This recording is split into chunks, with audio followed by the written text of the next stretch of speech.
blanket feeling cold against your skin. Running through the chaos, letting all the sin.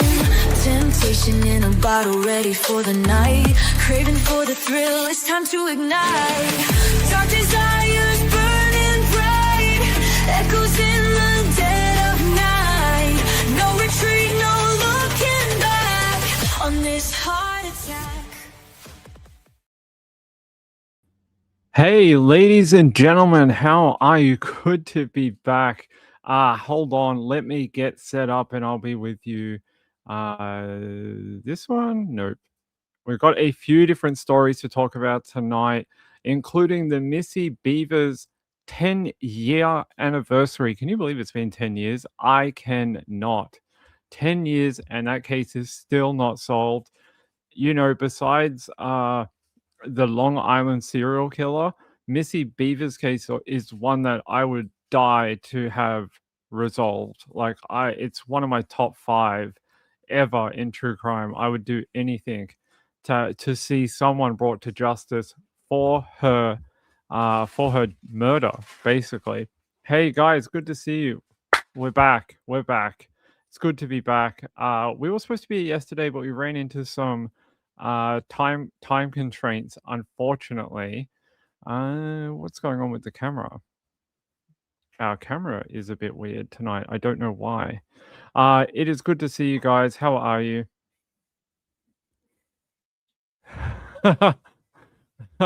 Kim said, I saw someone say in the comments how glad the intro song is gone. I missed it. It'll probably be gone again at some point. We're just back on StreamYard for like a short period of time, and then we'll be back on Riverside next week. We had some technical issues with Riverside chowing down bandwidth, and it was causing some delays in the live stream, and their technicians are working on it and having a look at it. So it's going to take a few days for them to have a look at why that's occurring. And we will eventually head back to Riverside. We're just back on StreamYard momentarily. Good to see you guys. This is the big story out of Australia right now. It is the Erin Patterson update. It is her husband, Simon. Estranged husband is the word we were told to use at court. He is writing a tell-all memoir, and his publicist was in touch with the media. I've spoken to her a couple of times, and basically it's all a little under wraps right now. We don't know who the publisher is. Whether it is self-written, ghost-written, with a mainstream publisher, someone like Penguin, or like one of the other big publishers in Australia or internationally, or if he is self-publishing the book. Now, I would not suspect he would be self-publishing it. I would think that, judging by his comments in pre-trial last year. So let me take you back. Before we ever went to trial last year, before his estranged wife, Erin, was ever found guilty, there was a set of hearings, sort of like what we're going through right now with Samantha Murphy. Same thing. So before the trial happens, we can't talk about it. After the trial, when there's a verdict, we can then talk about it, including what happens in the pre-trial hearings. For the most part. In the pre-trial hearings for Erin Patterson, he spoke about his desire to have his side of the story out in the public domain. At the time, he didn't really say exactly how he wanted that done. There was a few rumors going around that he was going to have a podcast come out sometime this year, but it now seems like it's going to be a book. This book looks like it's going to be his side of the story and his way of putting that into the world, and that is it. From what I understand and talking to the publicist and things like that, this is his opportunity to tell the story, and that's all he wants to do. There'll be no interviews. There'll be no big spectacle. It'll be, here is a book. Read what I have to say, and I'm going to go live a private life. That's it. Like there's not going to be any like he's going to be on 50 podcasts for 2 weeks. Nothing like that as far as I know. Um Yeah, so people are saying, "Ping, you should get an interview." I have requested interviews with him already, and I have been turned down every single time. I've reached out to his publicist a few times, and I've been shut down. I've been said no, like he's just not doing that type of thing. But I think he does want his version of what happened in his marriage to Erin, and I think he wants his side of the story to be told. Luckily, I was able to see him give part of his story at trial, and I was able to read through the pretrial documents for that trial and hear what he had to say. I will tell you this: he seems like a man that is highly damaged by what has happened with his wife. I just don't think he ever expected that there would be this ultimate act of betrayal by someone. And if you listen to his testimony, someone he still loved. He still loved Erin, even even up until the final moments. I don't know what he feels now. We'll have to wait until we read the book. But at least at trial, he was like he always thought they were going to get back together. He always saw them as a family unit. He thought this was just sort of one of Erin's, you know, she would do this. She would break up with him. They would separate for a period of time, and then they would get back together. And he just thought, wow, this is just an extended period of time that we're not together. And eventually we'll come back together and be husband and wife because they never fully divorced. They just sort of separated and just lived nearby with each other. He lived down the road. So, um, Kim says, can you imagine being married to Erin? I feel like it's an unfair sort of thing to imagine because we know so much about the crime that she did. I'm sure day to day she's just a normal person. As much as what she did was evil, I'm sure day in and day out she's just Erin. I'm sure she's just a you know a mum, mum to a few children. Like I don't think she's anything crazy or I just think she made, like, a really, really bad decision, acted on emotions, and, ended up committing one of the most heinous crimes in Victorian history, so, yeah, Marilyn said he still loved her. I think it's hard with him because when you listen to his background, he's so involved in the church.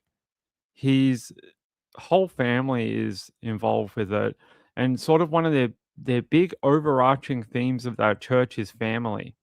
It's about family, it's about, um, the family unit and how, like, we do things as one and we all go to church, and then we all congregate with each other at each other's homes, and they really protect the family unit within that church. It's a big deal to them. So I think that's why it's sort of like that. Danny says, "Are you high?" She relentlessly tried to off him. I know, but I still don't think she was, like, running around with a gun trying to, like, shoot him, and while poison is a bad thing, I don't think it was like, I don't think she was crazy every day or anything. I think she was manipulative, plotting, things like that, very, very sneaky, but I just don't think she was any different day to day. That's what I mean, like, day to day, what was she like? I don't think she was, I don't think you would have picked up on it. That's what I mean. Obviously, we know the crime, right? We all sat through the trial. I brought you all the information. It takes a lot to go out and hunt poisonous mushrooms, grab them, dehydrate them, buy a dehydrator, put them into someone's food, and watch them eat it, and then pretend like you don't know why they're dying. Yes, that bit is crazy. I agree with all of you. But I just mean like day to day their marriage and stuff. I don't know whether he before the poisonings and all that. Even he described it. I wonder if I've got that quote. He described his relationship in the trial documents. Hold on, I'll grab them. Where is it? He described it as like, "'Cause I was fairly normal, like, we just, parented children and, like, co-parented and stuff. I think other than those meals and him getting ill, I don't think he really picked up on much. We'll find out. We'll find out when he releases the book. Let me see if I've got that. His testimony. Hold on. Is it this 28th of August? I think it's this one. Let me just have a look. Is this one with Simon? I can't show you this what I'm reading. I'm not allowed to show it to you, but I can read from it. Who's this? No, that's Dr. John. That's not the right guy. I know it's around this part. Give me a sec, I'll find it because I really want to read this to you because I think it'll provide some context as what I am saying. Because I think everyone's like, you don't think she's mental for poisoning her family? Yeah, like I do, but I'm trying to give you like what it's like to live with her, not the person who killed someone, right? Hold on. Nope, that's not it. I should have looked at I should have seen that this was gonna happen and then we could have had this lined up. It's the 14th of October. All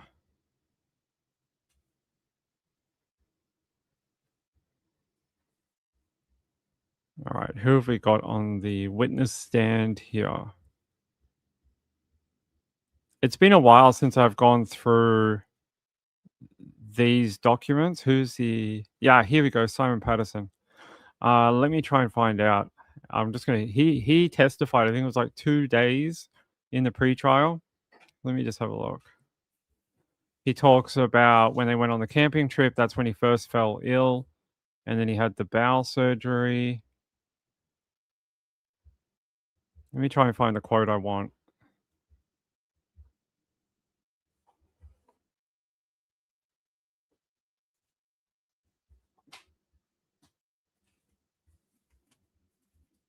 Um, Might be here. So, like, they talk about the things they would do even after separated, and they talk about even taking these family trips to like Africa, and they went on these trips together, and even like as a family unit as a whole. And he said like they they went away together. This was around 2021, 2020, and they went to Africa, and they act as if they were a family unit. This is what I'm trying to convey to you is that while they were separated, while in the later years, he suspected he was being poisoned, and it does go into that in his testimony. He talks about how he even kept a logbook. He kept a whole logbook of meals he had eaten, and he was looking for patterns. Like, so he would be like, "Oh, I ate this today. I was fine. I went to errands. I ate this, and I was deathly ill and in hospital." Like he he was trying to find these patterns into what might be making him sick, and he sort of came to the conclusion that it was only after eating at Erin's house or food that she had provided that he was actually becoming ill. Um, yeah, so I know people think I'm a bit mental for thinking that there was nothing unusual, but you know, the best liars and the best manipulators on earth, that's the way they like it because you don't know that there's something wrong. And I think she was very good at doing that with him. She was very good at like smoothing, like when he was in hospital. Listen to this: when he was in hospital, having I can't remember if it was the one where he had the major surgery on his bowel, or it was the second time he went to hospital after he got discharged from hospital, and then he fell ill again after staying at Erin's and eating food she prepared. But when he was in hospital, she did weird things like took his car and had it serviced, had new tires put on the car, had his house cleaned up, did weird things like that. And they ask him, like, did Erin ever do this? And she's like, and he's like, no, no, she didn't really do things like that. So there's some of the manipulation you see. It's almost like a guilty, like, oh, I've poisoned him. I feel guilty. So what I'm going to do is I'm going to be extra nice. I'm going to be extra nice. I'm going to get his car serviced. I'm going to get a new tire put on. I'm going to like clean stuff and like act super wife. I'm going to be the super wife of forever. So yeah. Um, Danny said he's a fool. I mean, look, naive is a word I would use for Simon at times. I think he was very, yeah, naive. It took a long time but you gotta put yourself into this situation. Imagine it's your wife, and you're like, okay, we separated, but every time I go there, I feel ill. I went on a camping trip. She made the food, and I end up in hospital having part of my bowel removed. And it would mess with your head. I like it really would. It would mess with your head. Near the end, he wouldn't go anywhere near her. When he was asked to go to this lunch, he basically told her to shove off and told her to like, I'm not coming. He's like, I'm not going to that lunch. And he said, if you want to talk, we can talk over the phone. He's like, I'm not going. So I think by the end he had caught on with it, and he was well aware by the end, but it took a while. Marlene said, you tried to poison me once, I am out of there, let alone many times. She is not normal, and he knew it. He did not attend the Last Supper. He did not. He did not. Kind of like Eric. Yeah, a little bit. Danny said, if it was a woman, was still in love with still in love with her abuser, we'd flame her. I don't know if he's still in love with her now. I have no idea. But at trial, he said, like, yeah, he thought that they would always get back together. Like I said, I don't know how he feels now. He's never said. Maybe in this book we'll find out how he really feels. I don't even know whether he's visited her in jail or not. I believe no. I think no, he has not. But I can't confirm that. I just something in my memory from someone I was talking to told me that he hadn't gone, but that could have been a year ago when we're at trial. Give me 1 second.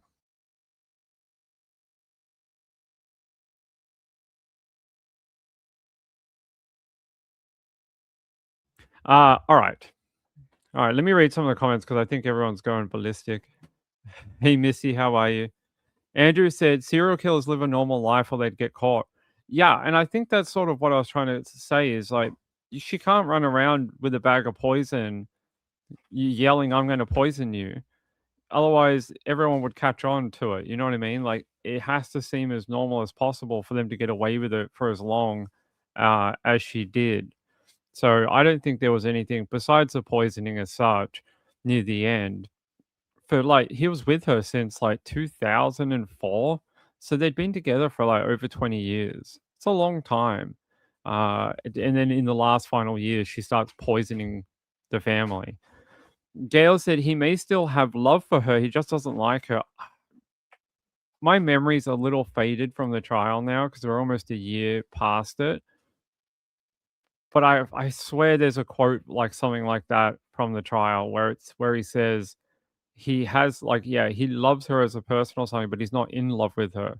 Something like that. I remember that from the trial that he was trying to voice that, they'd always been together. He'd been with her for so many years. She was a part of his life, but he wasn't in love with her anymore. I think that was if I check the paperwork, I'm sure we could find it.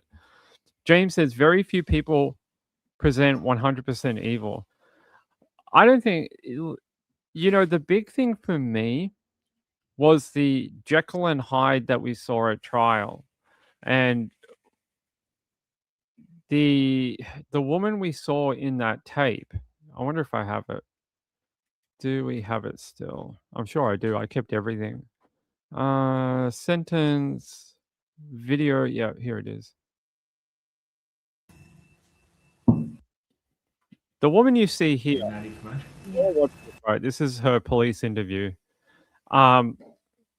This meek, timid woman, and like very quiet, speaks like a mouse, doesn't says like one word answers, and then we see the one at trial, and the one at trial was nothing like this one. The one at trial was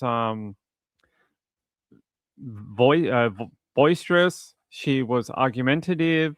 She pushed back on a lot of things. She was almost like she would almost yell at the prosecutor at times. At times where the prosecutor would push on her, trying to get her to break, she was like really argumentative, very, very yeah, very, very sharp, and just yeah, not this, not what you see here. And to me, that showed you the two sides of her personality. This sort of like meek, timid person she puts on a display as, and then the real Erin that I believe I saw at trial, and that's the one I saw on the stand when the prosecutor was asking her questions. That's the real Erin to me. Um, this one, I think, is just an act. That's my opinion from everything I've seen. This one in the police interview is just fake. It's just a persona. Um, can I see a donation? I see one from Sean. Sean gifted a membership. Thank you very much. McSpunky gave $10. Thank you, buddy. I appreciate it. High five for you. High five for Sean. I appreciate both you guys. Um, she's also a disheveled bag of goo. Yeah. Yeah, I can see it. We're on StreamYard. I can see it tonight. Sean said she made him wealthy sooner than expected. Wow. I don't think Simon and Erin and his family were poor by any stretch of the imagination. Erin was a multimillionaire. Simon had a lot of money. He worked a really good job. He's a can't remember what he is. He's like a works in some sort of like conveyancing or something, and he makes good money. He worked for like the council. He worked as an engineer. He makes you know quite nice money, and his family are fairly not saying they're rich or anything, but they got property and they got they're doing all right. I don't think he gained a ton from his parents dying. I mean, he might have gained a couple of properties, a couple $1,000,000 or whatever. His probably big payday is going to come from the book. The book, if everyone buys his memoir, that's where he's going to make a ton of cash because everyone's going to want to read what Simon has to say. I'm gonna buy it. Ping if I don't get an advance copy from his, publicist, I'm gonna be pissed because I want the advance copy. I'm gonna try get it from them. Danny said, "She looks a little nutty, to be honest." I I don't know about I mean, it's anyone who poisons someone has screws loose in their head. It takes a lot. Like, this is not like a rash decision. You don't have a gun, and it's an emotional situation. You pull a gun, you shoot someone, it's momentary, and you're like, "Oh my god, what have I done?" The prosecution's case is that she planned this for months, lied about things to put the family in a false sense of security by acting as if she had cancer, that she was very ill, and basically, poor Erin. She then went out, found details online of where people were reporting death cap mushrooms in Melbourne and wider Victoria near where she lived, went out, got them, found them, and then took them home, and on the way home, she brought a dehydrator. I mean, what kind of plan is that? It's not one for like, "Oh, we're gonna make a nice mushroom risotto tonight." It's a, "I'm gonna go kill some people." Like, I don't care what you say. She didn't have really any other mushrooms, on her, and the ones we see in the photo are the 2 that ended up in the beef Wellington. They are the little ones that you get from the supermarket, like normal mushrooms, button mushrooms, and death cap mushrooms. Like, there is a few photos from years ago of her picking some other types of mushrooms, but we don't even know if they are poisonous because those photos at trial were never put in front of the mycologist at trial. They came in late in the trial. They were allowed in through a technicality, and basically we had to just look at them and be like, oh, well, I mean, the jury just had to look at them and just judge what they were. There was no expert evidence given about them. But yeah, the photos that we did get during trial were, in my opinion, damning. I don't know how else you can talk about it. Where are they? Exhibits, search photo, photos. They're from a Samsung phone, if I remember correctly. Is it this one? Oh no, that's from the tip. Let's have a look. We have some photos that were from like from a phone, and I'm just trying to find them. I think they were from like a cache, if I remember. Samsung mobile phone report. That's not it.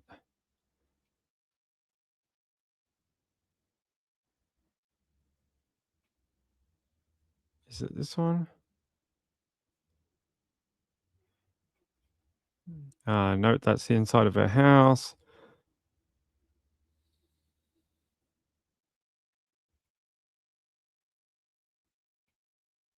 Give me a second, guys. I'm just trying to find the ones I want to. Is it that one? Yeah, I mean, this is the other one. These are those photos I'm telling you about. These are the ones where they were from years ago. They got allowed in on a technicality. They were never presented to a mycologist, so we don't know what they are. We don't know whether they are poisonous. There's multiple types of poisonous mushrooms in Victoria, and like none of these are death caps from what we know, but we don't know what they are. So they were presented to the jury late on, and these are the only other evidence we had of her picking um, other types of mushrooms. That's all we had, and then we had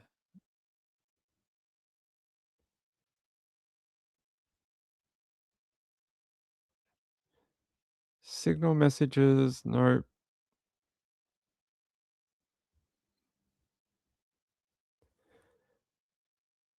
the other thing was this at the trial. I know I showed you this last year, but this was like her shopping list on the week before and the week of the trial. And you just look at like some of the things she bought, they're highlighted. These are the points of interest. The mushroom sliced 500 grams. She bought a kilo of mushrooms at one point, and that was on the 23rd of the 7th. So that was what, like about a week before the actual lunch. And then she bought all this stuff, eye fillet, more mushrooms. Another, what is this? 300, like 750 grams of another 700. So she bought 1.75 kilos of mushrooms total for this one lunch. And she bought all this phyllo, like tons of phyllo, like Pampers puff pastry, another one here. I think that, what is that? Like 900 and something grams of puff pastry, and she bought more up here too. More here, another 1 kilo, another 375. Like she was buying puff pastry like it was going out of fashion. But yeah, bought almost 2 kilos of button mushrooms. And she couldn't explain it. At the trial, they asked her about it, and she couldn't explain it. She's like, "Oh, I like mushrooms. I eat them all the time. Just I eat them from the packet." There you go. I blew it up for you guys so you can see it. She would just say things like that at the trial. And I heard this little tidbit after the trial that on her way back from the courthouse to Melbourne, so she had, on a Friday, she had to be taken back to Dame Phyllis Frost on a Friday afternoon. I don't know if this is true, but this is what I heard, is that the meal that they would give her for the trip back, because it was around dinner time, always had mushrooms in it. Now, I don't know if that's just some sort of funny antidote that people were telling at the trial, but apparently Erin complained that all her meals on the way back to Dame Phyllis Frost on a Friday had mushrooms in them. Marlene said, yes, Erin, white pants with stomach distress. Yeah. You guys are bringing up some memories now. It's been a while. I haven't gone through these evidence for a number of months now. It's been quite a while. Where is it? Do I have it? I don't know if I have it anymore. What exhibit would that be? Um, got that one. What would it be called? You're like, Ping, you're the one with the files. Ah, here. Yeah, I have it. Of course I do. Yeah, and I remember I bought you guys this after the trial. I think we were the first channel to have this in its entirety. I think we were the first one to have it. And you guys got to watch the entire thing of Erin. So yeah, this memoir by Simon, it'll be a top seller. This trial was the largest trial in Victorian history. It'll be his book will sell like hotcakes around the world, locally. A lot of people want to know what Simon knows, and it would be good to know more about what happened with his illness, like what happened to him, because that was a big thing for me at trial. On the Monday before, was it the Monday? Must have been the Monday. On the Monday before trial, we found out that they were going to drop the charges for Simon Patterson and proceed to trial with just the ones for the family members. When we found that out, I felt like he must feel like a man who never got justice for himself. Imagine that. That while yes, you always want to get justice for your parents because they were the ones who are actually killed. It must feel like that his injuries and his poisoning, which were life changing, like it almost killed him. It must feel like that he never got his day in court, that he never got his time to talk about what happened to him, and he wasn't allowed to talk about it. At trial, he was not allowed to reference anything that happened to him. He had to talk to the facts only about what happened to his parents. He was under strict instructions to not mention it. So I that must be very frustrating for him, and I feel for him because that must be aggravating. Must be aggravating to not be able to tell people your side of it. So this book, when it comes out, will be amazing, and I promise you, I will do everything in my power to get a pre-copy, to get an early copy of it, so that we can review it on this channel, so you guys get a sneak peek of it, and that's the other thing too. Everyone's probably going to want to know, when is the book coming out? It's gonna be a while. As far as I know, it's gonna be delayed until we deal with the appeals. So we have 2 appeals. Erin's got an appeal lodged, and so does the DPP.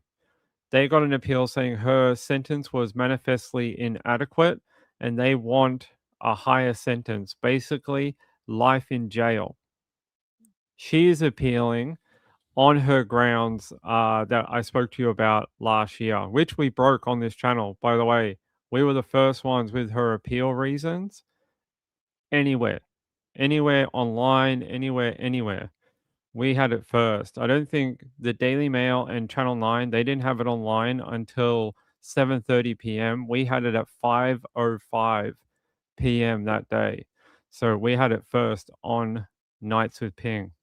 Pretty cool to break news of that caliber. And I can tell you them, if you guys don't remember her appeal, what her appeals are. Is it this one? I can't show it to you guys, but I can read it. Just let me check if it's this one. It is not. That is the DPP one.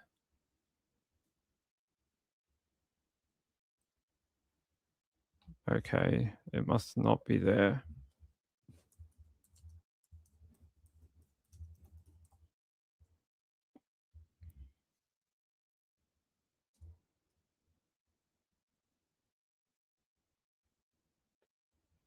Let me have a look. Is it this one? Nope. We've got too many files for Erin. Let's have a look. Notice of application. Yeah, it might be this one. Yeah, it is. So she has 7 grounds for appeal. That'll be heard at some time, I would expect late this year, and we'll get notice when it actually gets booked in. I'll get a notification from the court, and I will probably be there. We'll see. And so that book is not going to come out until these appeals have been taken care of and ruled on. So when it depends, we might have to go back to trial. Who knows? But we won't know until till the appeals court has a look at it. And so yeah, the book's not going to be out for a while. How long? Could be over a year. Could be over 12 months' time. So by the time this book comes out, it could be 2027. Now, I'm sure they want to do it quicker than that. It'll depend on what happens at appeal. If Erin wins her appeal, it's not coming out for like 3 years because they're not going to release it until they do her retrial. If she is denied her appeal and the DPP wins their appeal, it could be out early next year, maybe even late this year. So it's all sort of depends on what's going to happen. Uh, so Erin talks about how she is convicted of the offenses of murder and attempted murder, and she says she is located at Dame Phyllis Frost. We already know that. And she says she has 7 points that she wants to appeal on. She talks about one that is what she considers a fundamental irregularity. And she says it occurred while the jury were sequestered. And she goes on to say in this point that it undermined the integrity of verdicts. And she says, or her and her lawyers say, that they think it should be her conviction should be quashed and a retrial should be ordered.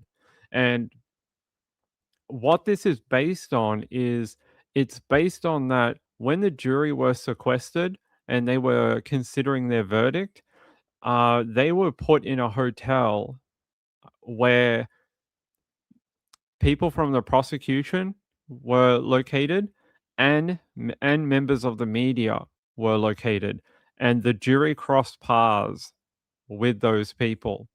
Even briefly, it's still not a good look, but it did happen. That is her first point.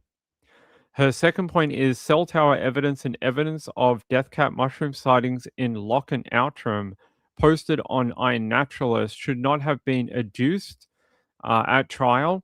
And she says the evidence was not relevant and the probative value of the evidence was outweighed by being basically prejudice. She says in her third point that the trial judge erred in ruling that certain photos and videos related to mushrooms found on an SD card, that is those photos that I was telling you about. We had them up just before. Where are they? Here. That's these photos. So her third point relates to these particular photos. She's saying, and they were brought in late in trial. It was a really strange technicality, actually brought on by her team. It's a long story. I'm not sure I'm allowed to go into it, but it was sort of her own team that allowed it to happen. Um, and yeah, so they were brought into trial very late. Mycologists could not give evidence. They had already given evidence weeks ago. So they basically got handed to the jury and went, "Hey, we found these. Do what you want with them." And so her third point is that these don't relate to the crime and the trial at all and shouldn't have been allowed in. Um, yeah.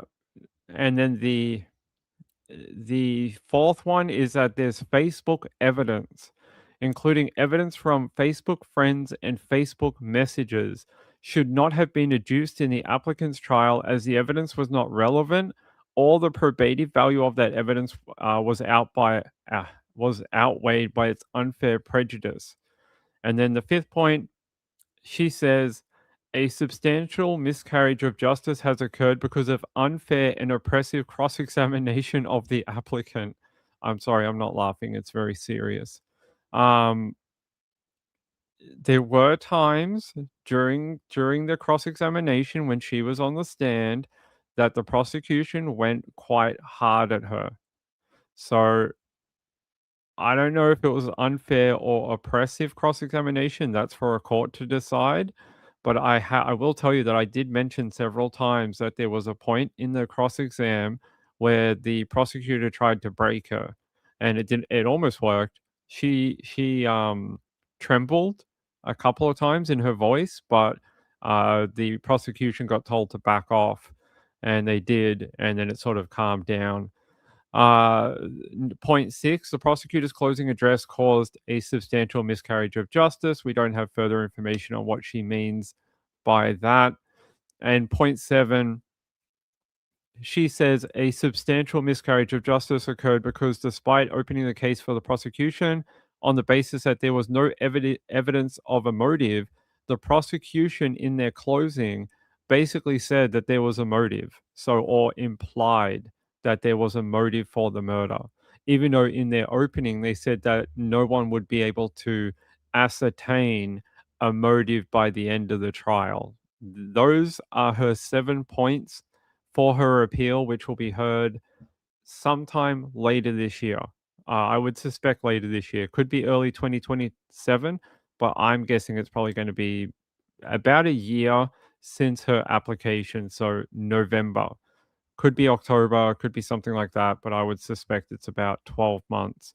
So that is your update. That is your update. Yeah, of course she's going to appeal. Rachel said, "Well, in the US, that's to be expected if you take the stand." I think personally, not related to Erin, but I think anytime you put your client on the stand, they are going to get absolutely slaughtered by the prosecution. They are going to hold them for hours, and they are going to hold them to every point. Every word they've ever spoken, they are going to hold them to it and make them explain it. And that's exactly what happened with Erin. They really went after her as soon as they got their opening. As soon as her team called her as a witness, they were on it. They were waiting for it. They were licking their chops, hoping that she was going to get called, and she did. They got their wish, and yeah, they went after her. So that was to be, I think too, that most cases when you call a client like that, you are going to get hammered. Um, yeah. So at some point, this book will come out. When is that coming out? I don't know. I'm not sure, but they just said it'll be after the appeals have been dealt with. So when that is dealt with, we will probably get more information about when Simon will give us an inside look into his marriage and his relationship with his parents leading up to his parents' death, but also his wife being convicted of their murders. I mean, what a crazy life for him. Yeah. Rachel said, "I'm glad he gets to tell his story." Me too. Me too. That was a big thing for me at trial. It felt like Simon had been minimized throughout the whole trial. It just felt like they minimized him. And, the whole of Australia knew about those other charges. And basically, because the prosecution dropped them just before trial, everyone had to pretend that they never happened.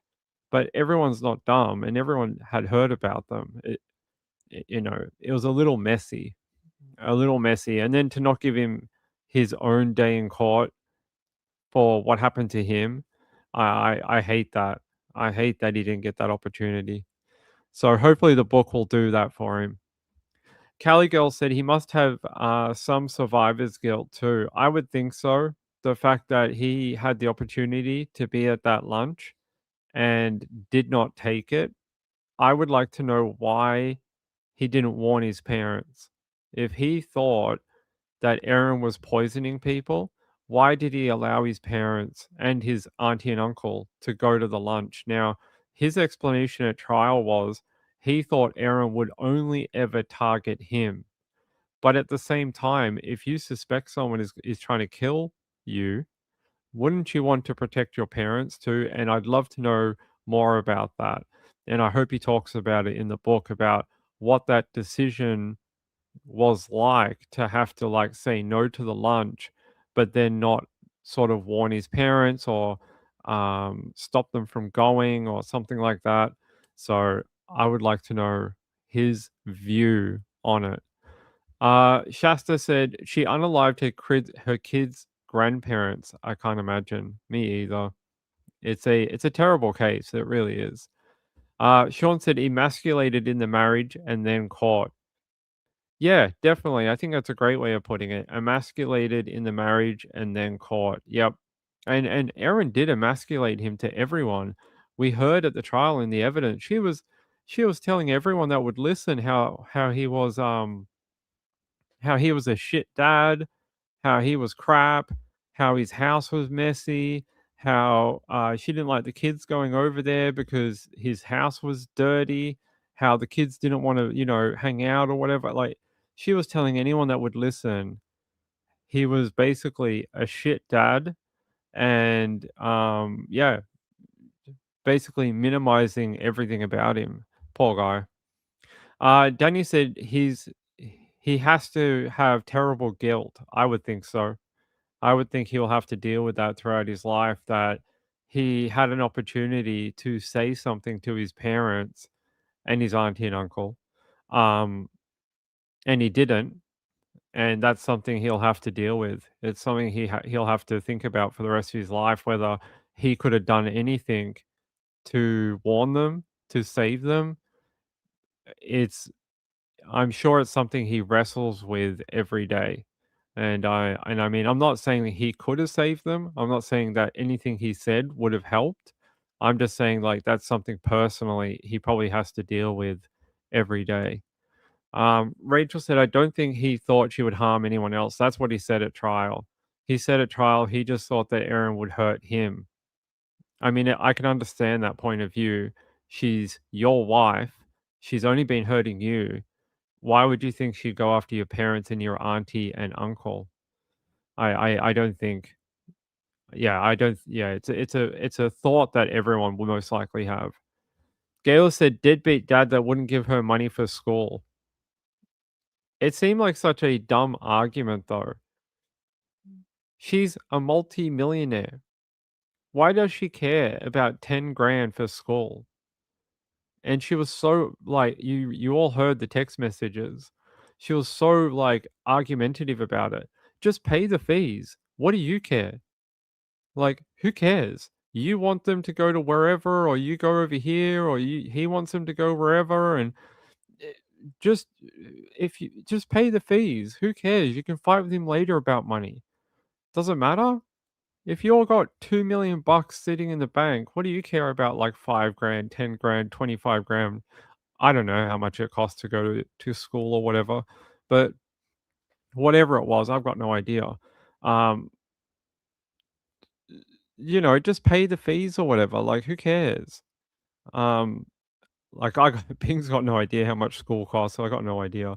I don't know if it's $5,000 or $50,000, but whatever the cost that they were fighting over, I don't think we were ever told. Were we told the amount? I don't think we were. Um, yeah, whatever the cost was, who cares? Just pay the fees, Aaron. Like, what are you gonna do? Fight with him for 5 years over school fees or whatever? Just pay it. What is it gonna like mean to you? Oh no, I've got 5 grand less in my bank account out of my millions of dollars. Really doesn't matter. Rachel said she wanted a reason to fight with him. I agree. I agree. I think it was her way of keeping animosity going, and it was her way of picking at him.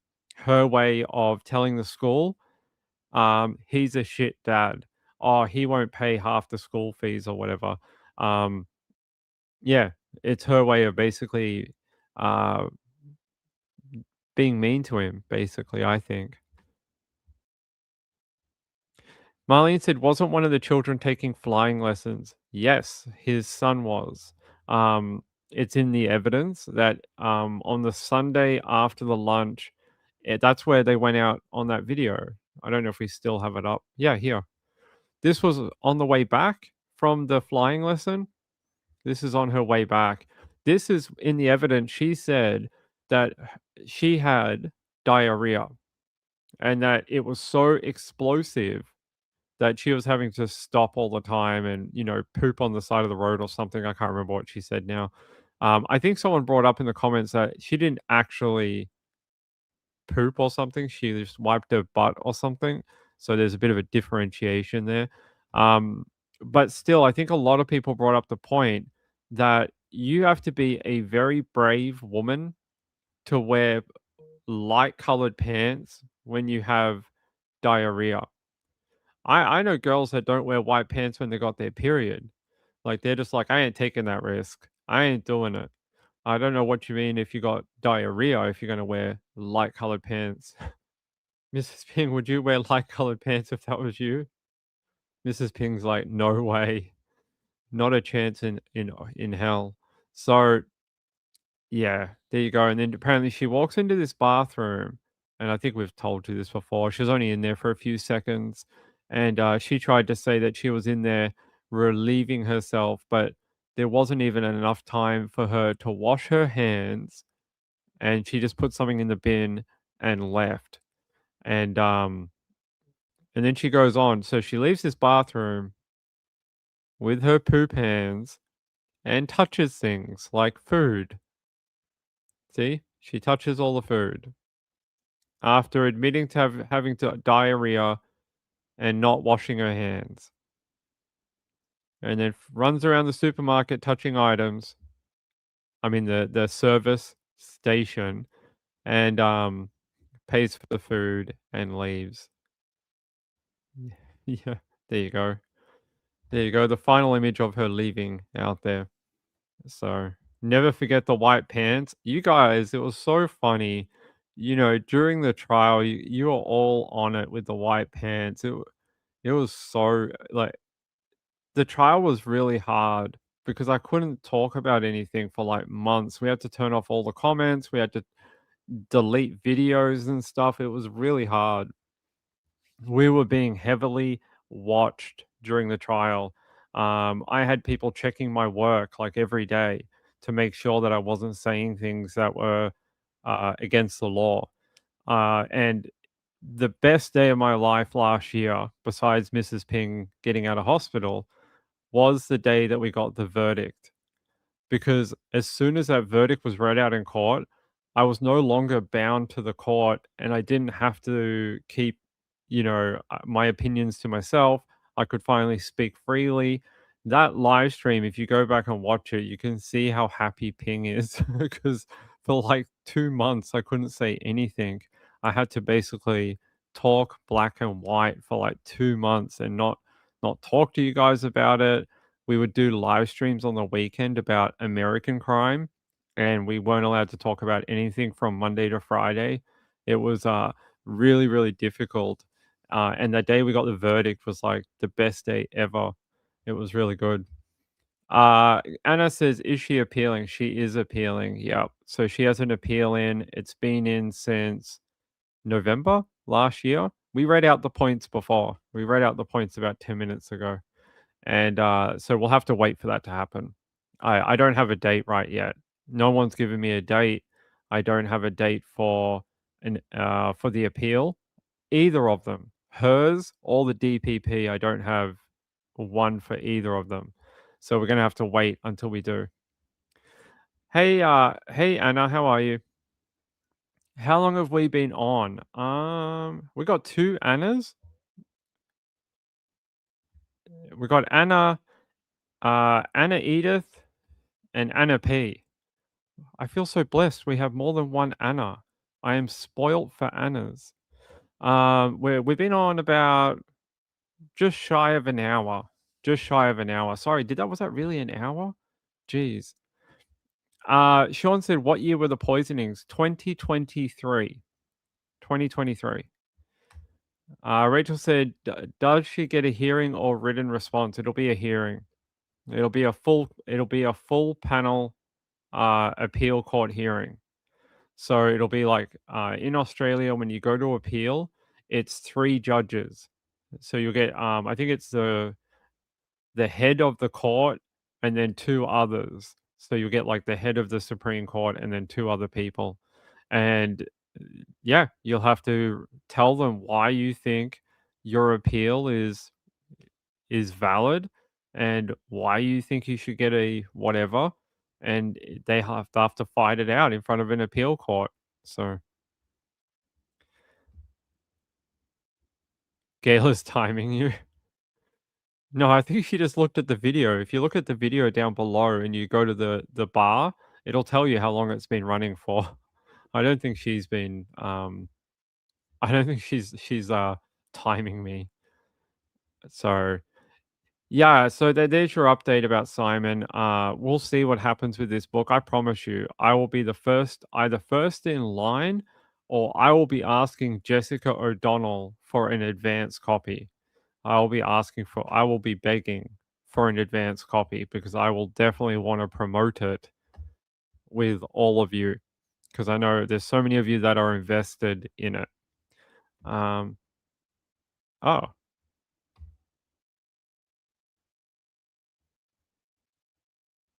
yeah, sounds. Hold on, guys.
Sorry, I had an urgent email and I had to like get to it. It was something for court tomorrow morning, and I had to like, oh, they were asking like, "Do you need access? Do you need to do this? Are you coming in?"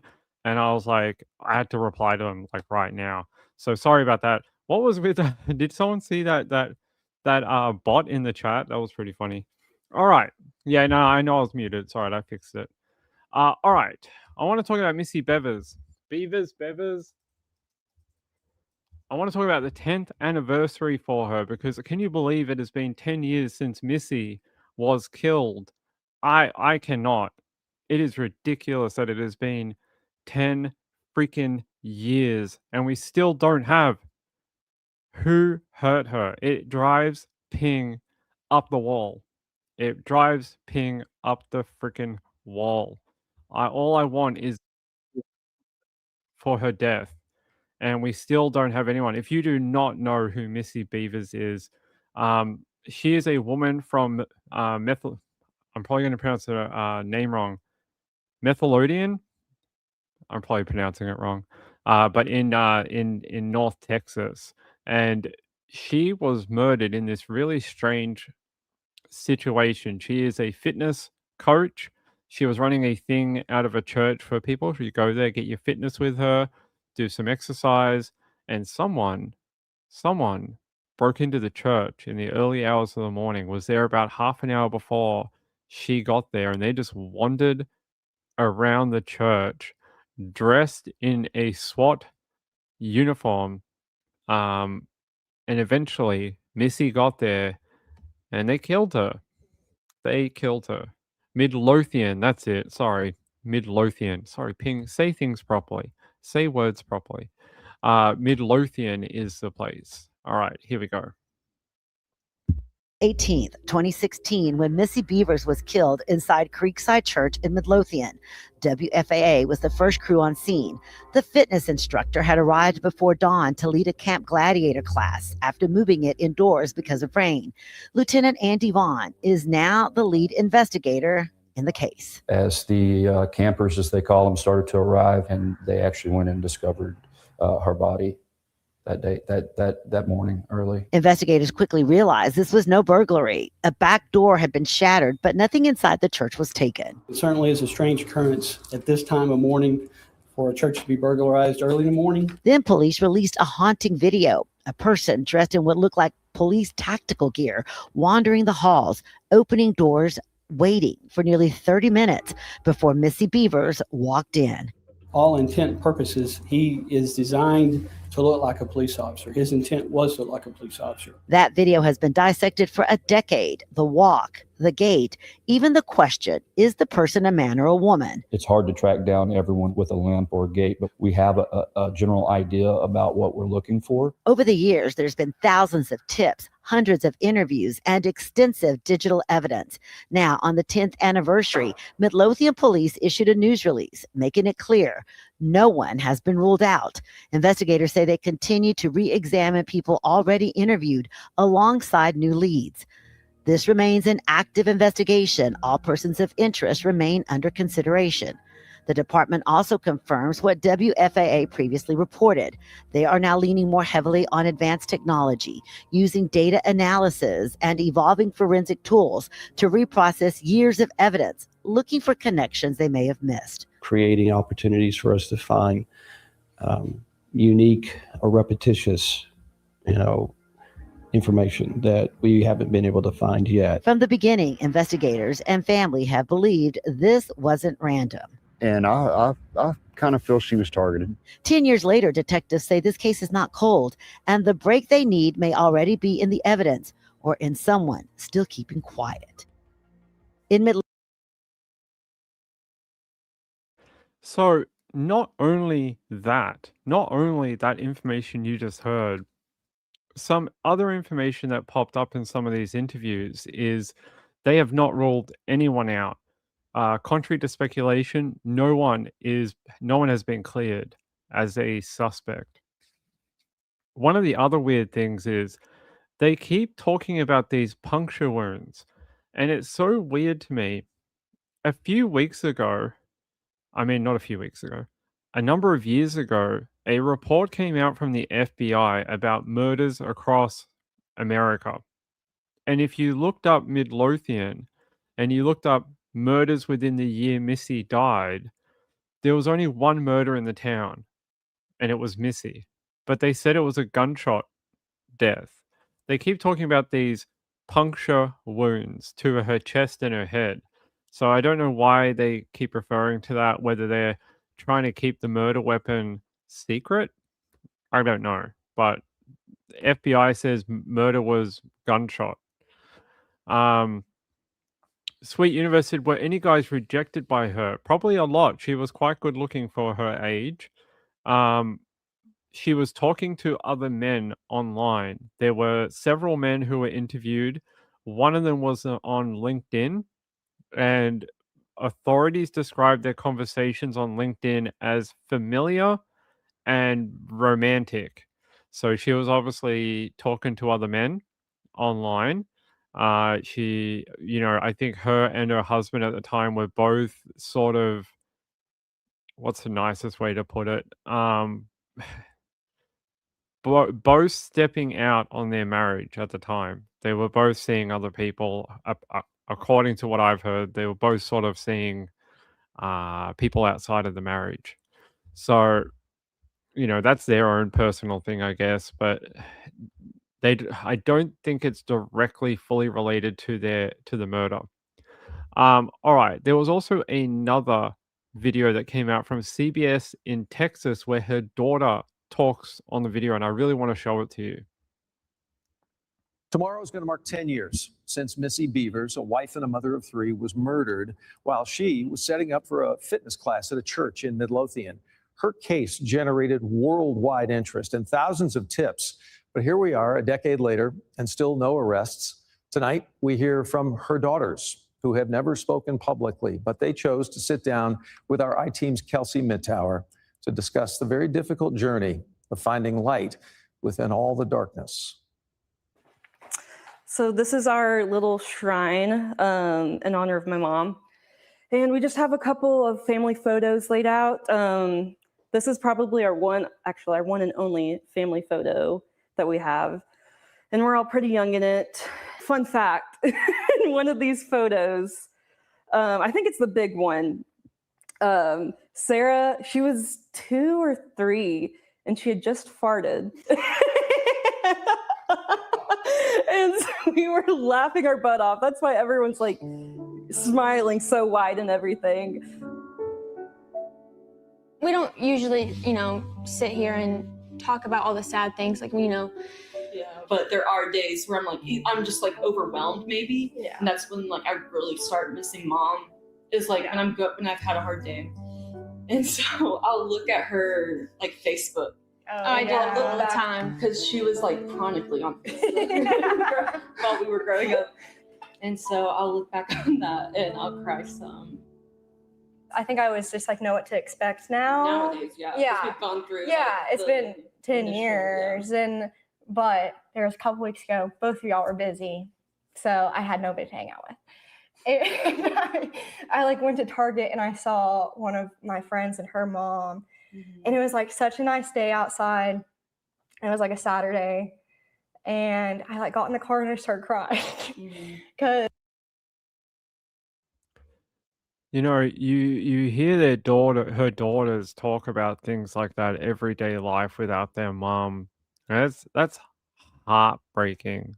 It's heartbreaking to hear they have to grow up without them. And like her daughter says, she walked through a local store, saw other young girls with their mom, and she doesn't get that.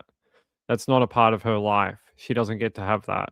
And that must be very hard for a young lady not to have that for her. So it's really, really sad. Now the whole, that was a weird story. I don't know why. It's hey, we want to talk about your mom being killed 10 years ago. We want to do a public appeal. Make sure it's really heartfelt. Make sure the whole world's going to talk about it. And she's like, you know what? I have a great idea. I'm going to talk about a photo where someone farted. That's what I'm going to do. That's what I'm going to do. That's how I'm going to get the world's attention. It was pretty funny. So look, Missy Beavers is on my top 5 true crime stories ever. I would do anything for it to be solved. I think it's Missy Beavers and Mr. Crawl down here in Victoria. Those two, I would give up everything to have those with an ending. And it feels like at this point in time, we're just never going to get there. Now, there's a lot of people they have suspected of killing Missy. Here's Missy CCTV. Yeah, let's go to, is it Midlothian PD? That's all right. We can go to the Fort Fort Star Telegram. And then I'm going to tell you a funny story about the cops that run Midlothian PD. So here's the CCTV. You guys may have seen this before. So I'm going to, while we watch it, and you guys see the person who is suspected of, who did kill Missy, walk around in a pretend SWAT uniform. I'm going to tell you a funny story. I applied to the clerk's office of Midlothian PD to try and get this video. Not the original, not the one they pulled from the CCTV camera. This one that they handed out to the media. And they basically told me to go jump.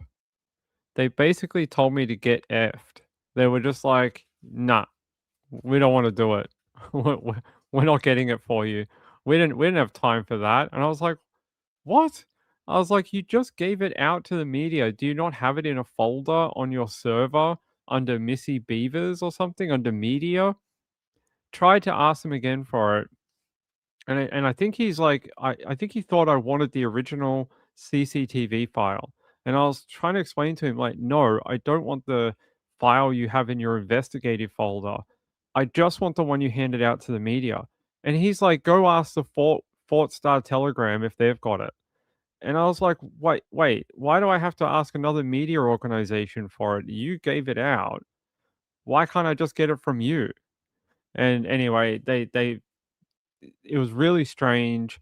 And it got to the point where, like, a high level officer, I can't remember how high, it was like the guy just under the captain, the assistant captain, or whatever they call the one just under the captain. He came on the email chain, and he was basically like, go away. We're not giving it to you. Piss off.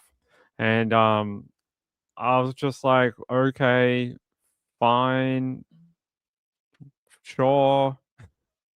It was really weird. I just don't understand why they were like, no, you can't. Like, they made this video. They handed it out to the media like 10 years ago. Anyway, they asked me what is your reason for wanting it? And I was trying to explain to them that in the 10 years that you've put out this video on YouTube, back then YouTube had really bad in like, what do they call it? Encoding. So when you upload the video, it really compresses it, and the video becomes like really bad quality, especially if the source is not great to begin with. And I was like, that's why I want the file that you have, that you gave out to the media. I want the actual file. I don't want to download it from YouTube and then compress it even more when I put it in my video. And he was just like, yeah, I don't understand what that is. I don't think that's a real reason why you need it. I was just like, really? Like, you guys could be a bit more helpful. You guys don't have any leads. You haven't arrested anyone. No one's no one's been held accountable. You have someone here who wants to help, who wants to make a video on it, spread the word about Missy Beavers, and they were basically like, get stuffed. So I don't know. Some PDs are weird like that. Chipmunk said, I was with a friend shopping one time, and we're in the clothing section looking at clothes folded on tables. Another lady was near. You ripped one, and then a lady looked at my guy friend with disgust. You crop dusted a lady, and your friend got the blame. You owe him a beer. I don't know, a BJ, something. You owe him something. Rachel said, my hubby just said, is that guy living in a fictional world? The guy in the video? I don't know. It's strange, right? Like, where would you even get this uniform? It almost looks like a Halloween uniform. A lot of people are like, oh my God, it must be a cop. It's not a cop. The uniform's not right. The shoes are not right. The pants are not right. The helmet's not correct. There's so many things in this thing that are just not the right version of it to be a cop or a SWAT or something like that. It almost looks like someone playing dress up. Anyway, they'd go around this whole time just smashing doors and hammering things and trolling around this church waiting for Missy Beavers. Why? We still don't fully know. There you go. Just wandering around in the hallways. It's really creepy. Like, what would drive someone to get up in the middle of the night, drive to this church? There you go. They're hammering something and smashing something with the hammer. There you go. See, they broke it. It's hard to see. It's in the corner of the screen, but they hammered whatever that was and broke it. Yeah, so they just do this, wander around the entire place. Like, what would you have to do? Like, what would drive you to have to do that at 4 a.m. in the morning or whatever it was? That you would go out there that whole time, wander around. You could get caught. You could have tripped a silent alarm. What exactly is driving you? It's really, really strange. Marlene said it would have been an outdoor class, but it rained. Right. It was supposed to be outdoors, but the weather was really crap. I think there's another video. Hold on. Missy Beavers. There's one with the car park. Let me see if I can find it. Is it this one? I wish a lot of the originals have gone missing. A lot of the original CCTV videos have just disappeared over the years. And it's really annoying. Another reason why I was asking for them from the freaking cops, because I was like, a lot of them have disappeared, a lot of them have been compressed, they're not in good quality anymore. Anyway, still they were like, go away. So yeah, let me show you. This is the other one in the car park. This is the car of interest that they think may be involved. And it just drives around this car park and there we go. So what do they think? They sort of think, there's a longer version of this. I wish I could find it. They drive around this car park, and at one point the headlights go off and on, and people are saying they think it might be a signal. It could be a signal. There you go. See, it just sort of drives around, and then the lights are off, and then they're on again, and it's pissing down with rain. You can see it in the thing. It is absolutely pissing down. And yeah, you can't read the license plate, unfortunately, which is really annoying. Yeah. I think it was a hunting and fishing store where that video came from. Let me see if I can find it. Let me see.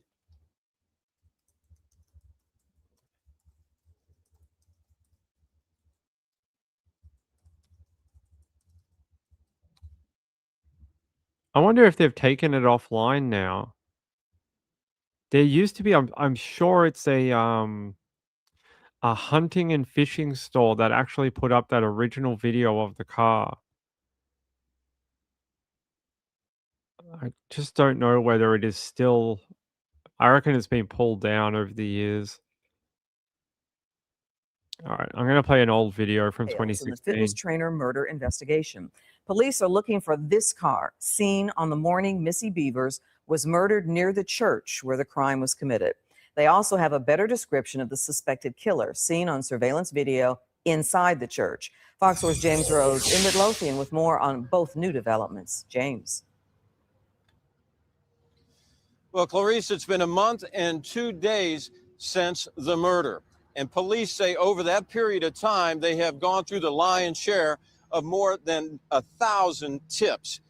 Now they need the public's help in trying to identify and locate the vehicle that was in this very parking lot the morning Missy Beavers was murdered. This is it's a hard investigation. Midlothian Assistant Police Chief Kevin Johnson is now asking the public to help identify the driver of this 2010 to 2012 Nissan Altima seen in a parking lot near the church a few hours before the murder of Missy Beavers. We don't believe this is the vehicle of the killer. Johnson says it's the last video lead they need to follow up on. The Nissan Altima is believed to be silver or light in color and has an oval bumper sticker under the plate. Let me emphasize, though, we don't have any reason whatsoever to believe that this car, its driver, are in any way involved in the murder of Missy Beavers. Investigators say the video forensic unit out of Tarrant County says after reviewing the video of the killer inside the church, they've determined the person is 5'2" to 5'7", and they're not saying if it's a male or a female or even the weight of the person. Johnson did say who is no longer being looked at. At this point, none of the family, friends, or coworkers of Missy Beavers are considered suspects. Despite various theories circulating through social media, none of the people named in our affidavits are now suspects. That's always fresh on our minds. We're not forgetting about it. Employees of the longtime family-owned gun store, Southwestern Firearms, provided police with the video of the Nissan Altima. It's exciting just knowing that there's some lead that could possibly help, regardless if it was our parking lot or somewhere else. We're just excited that, there's something out there. Employees are reminded daily of the Beavers murder because the church is just across the street.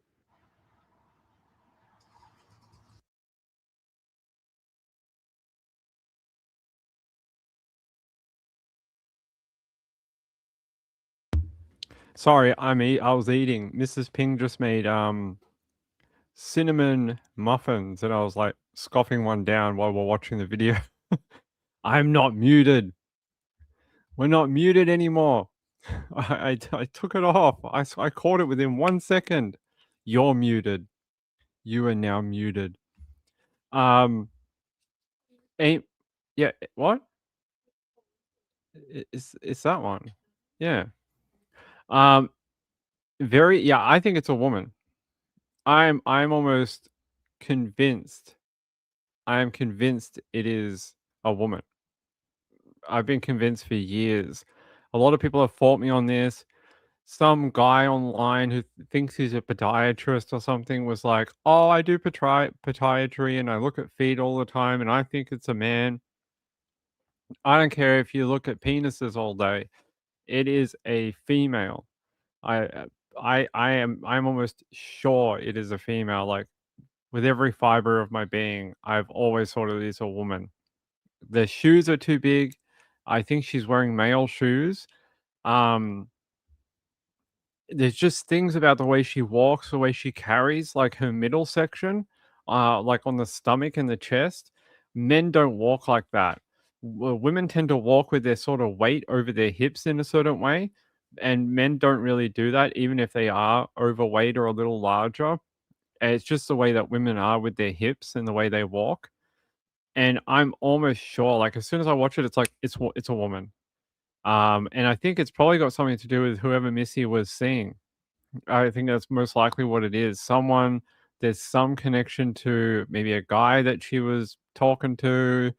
Maybe there's a wife that was a little jealous, something like that. Maybe there's a connection to the business. Yeah. So it's Erin Patterson. It's definitely Erin Patterson. That's what she did before the mushrooms. Rachel said the walk says female. It is just speaks to me as a female, and it has done for 10 years. I've listened to every argument that it's a guy, and I just can't see it. I can't see that it's a male. Yeah. So yeah, it was a hunting or a gun store. They actually put it up on their Facebook page, no, YouTube channel years ago, and they had the whole thing. It's like 20 minutes long. But it looks like over the years they have taken it down, and that is very annoying. I can't believe they have gotten rid of it. That is very annoying because it is a big part of the evidence that we have. But for some reason, they have taken it down. Yeah, like I cannot find it. Hold on, let me see if I can pinch it from another channel.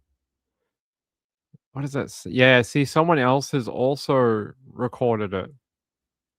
I'm going to just tell you this channel. They're called True Crime Broads. I don't know who they are, but I'm just pinching your video, True Crime Broads. Sorry about that. If they want to contact me and ask me to take it down, I will, but I won't play their audio. They're commentating over the top. But here's the video. This came from the gun store, and this is the entire thing. I think she pauses it a couple of times. So you can see how badly it's raining. Look, that's why the class was going to be inside. If anyone can find the full version of this video, please send it to me because I don't know why they've taken it down. So please, if you have it or know where to find it, email me sundaywithping@gmail.com and get it to me. I really want the whole copy of it. So as you can see, yeah, it used to be on see how it used to be on a YouTube channel? They had it uploaded on their gun store YouTube channel. So I don't know if the cops have asked them to take it down. That would be interesting. I don't know what they're looking at, but we can go forward. There's the car again.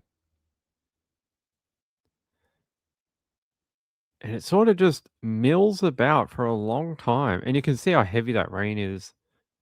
No wonder it had to be an inside class the next that morning.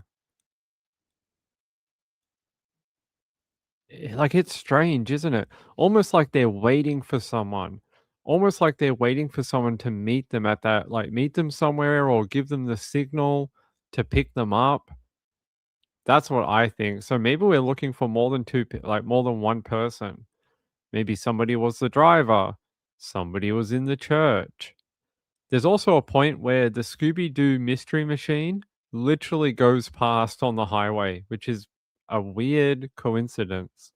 Somebody with a Scooby-Doo mystery machine drives on the highway at 4 a.m. in the morning. It's really weird. And then they park. Yeah, this is a weird bit. They're milling about, they drive around for ages, then all of a sudden they park. And then they go again at one point.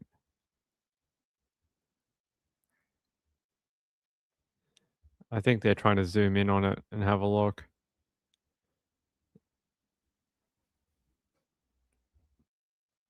Yeah, they just sort of like park in this location eventually.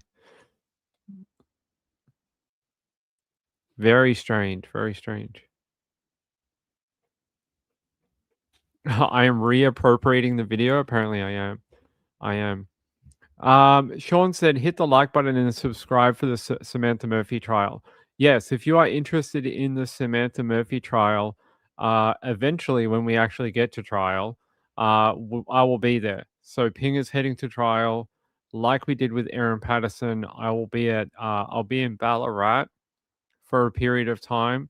We're still trying to work out how long I will be in Ballarat. I don't know if I'm going up just for week 1 and then coming back, or we're going to be up there the whole time. I'm not sure yet.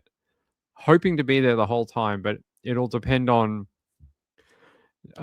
donations and how we go with that. And it's very expensive to stay in a location for a long period of time because hotels cost a stupid amount of money.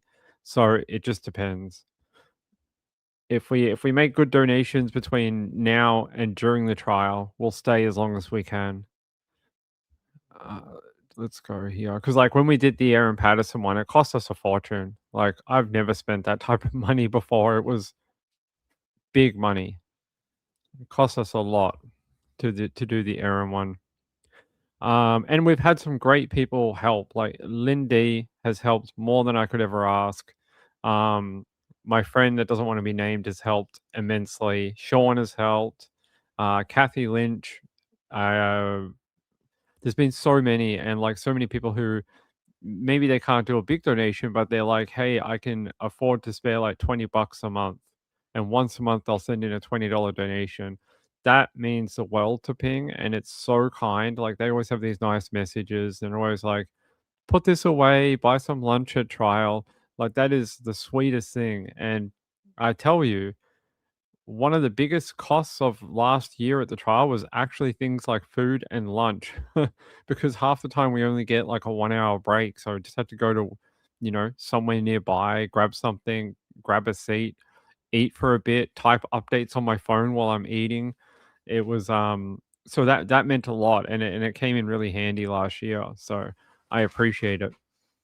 Let's have a look. Yeah, so they just sit in this bloody car park.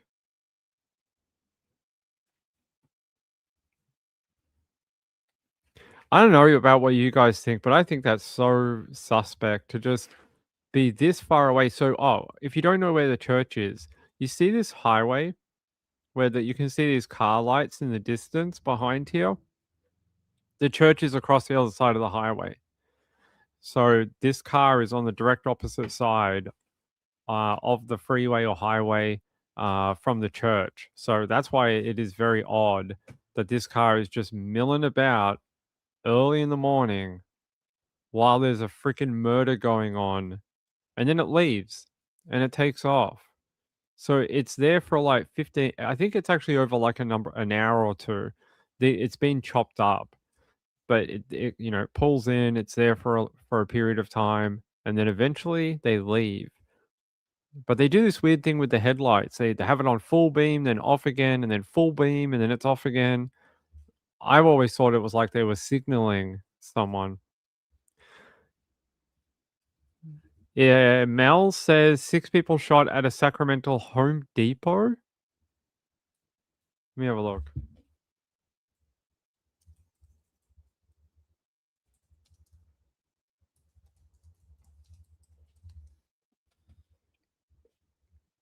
Looks like it's in California because it's KCRA News. So Sacramento. It's Howe Park. Howe Park. A lot of people are talking about it in the Sacramento Reddit. 6 killed after no, not 6 killed. Apparently sirens going off, multiple ambulances and fire trucks along with a helicopter about half an hour ago. 5 people shot so far. Sheriff Dispatch 2. Sheriff Dispatch 2 East.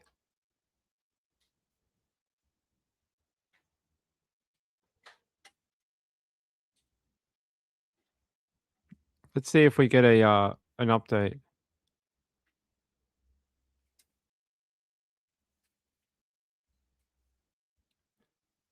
This is the local scanner for that. This is the local scanner for that area. I'm just trying to see if we get anything. They're saying this is the one to use. Let's have a look. Show radio details. Ah, okay.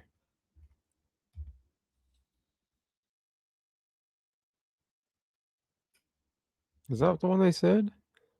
Sheriff Dispatch 2 East. Yep, Sheriff Dispatch 2 East. Not hearing anything right now.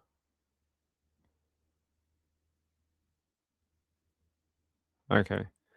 All right. If we hear anything, it'll pop up. Let me just try and find a news update for it.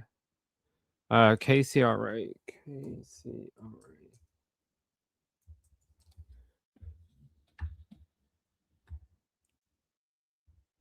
Yep, they're saying multiple people shot near a park in Sacramento County. Go ahead.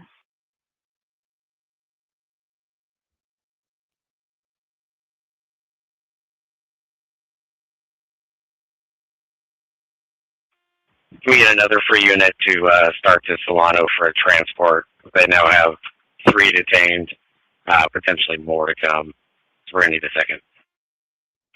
Is there a unit available to 940 in Solano? I'll send you the address.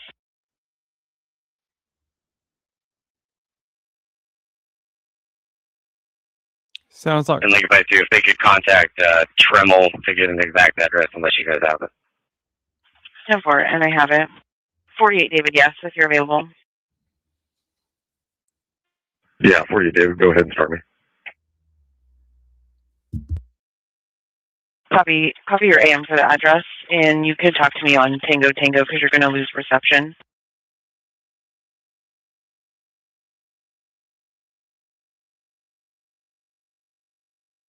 It sounds like they said they had 3 in custody and maybe a 4th, that they're waiting on more. All right.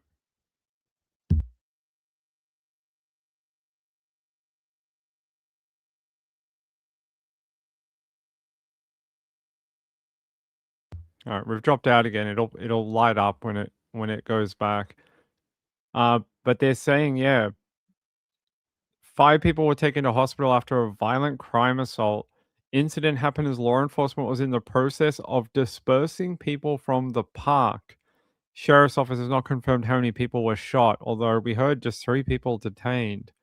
And they said it's taking place on the Cottage Way side of the park near the Home Depot, not at the Home Depot. So it is Howe Community Park in Sacramento. And there was an event there. So that's what was going on. And it is near the Home Depot. Let me look on the map. Okay, so that must be the Home Depot. Lincoln 32, who's primary on this? 45, David.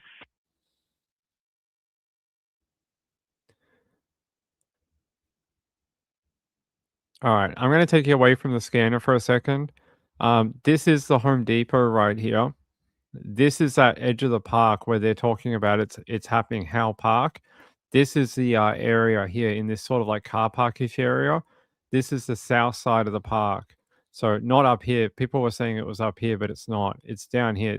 See how the Home Depot is across the road?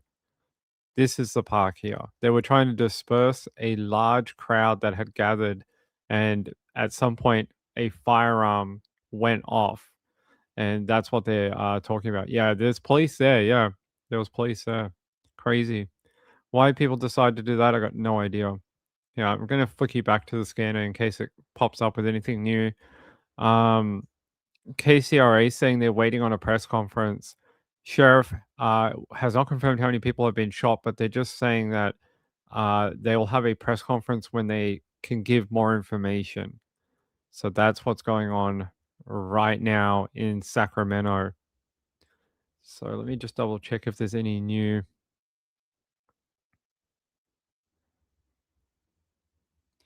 They're calling it a multiple casualty, but no fatalities at this time. No fatalities per ABC 10's update. Just multiple victims found with gunshot wounds. No fatalities at this point in time. So that's good. Yeah, multiple victims have been shot. No one has died that they know of. The assault occurred while officers were trying to disperse an event at a nearby park. 4 victims have been located and transported to local hospitals for minor to moderate injuries, one of which is confirmed to be a juvenile. No fatalities. No fatalities. So,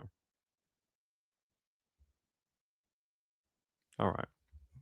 All right, I'm gonna switch off that because like that's basically the update. The update is like some people got shot, they're okay, they're in hospital, and the cops are investigating. It'll calm down now. No fatalities. It's not a mass shooting. I mean, it is, but it's not. It's not like one of those ones where somebody walked into a Home Depot and fired like 50 rounds into a Home Depot. That's not what's going on. Looks like somebody pulled a firearm when they were trying to disperse the crowd, and multiple people got shot. That's it. It's nothing exciting. I mean, it's maybe exciting if you're there. It was a UCD picnic day.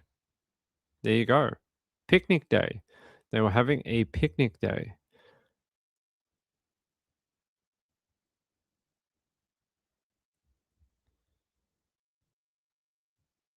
So people are saying that the official picnic day event actually ended at 6 p.m. And most people who came for that event, the UCD picnic, is it UCD? Yeah, UCD picnic day in that park ended at 6 p.m. Another group of people came at around just after the event ended, and that people who attended the event are saying that there was no problems throughout the 8 hours of the event. And the problems only happened when a separate group arrived to the park in the evening after the event had finished. I don't know what UCD picnic day is. Let's have a look. UC Davis? That's what I would have thought. UC Davis, like the college? I would have thought it would have to do with the college. That's what it looks like. There you go. 18th of April. There you go. So that would have been it. And where is it? Oh, it's at the park? Weird. It's at the park. So yeah, it looks like that's what it was.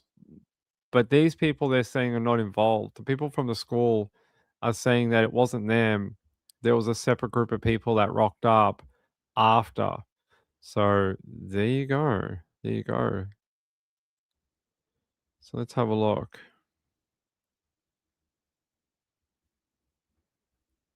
I want to look at this map.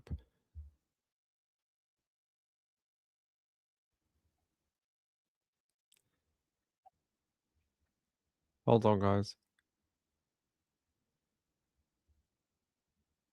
Ah, they were going to say something, but now they're gone. All right.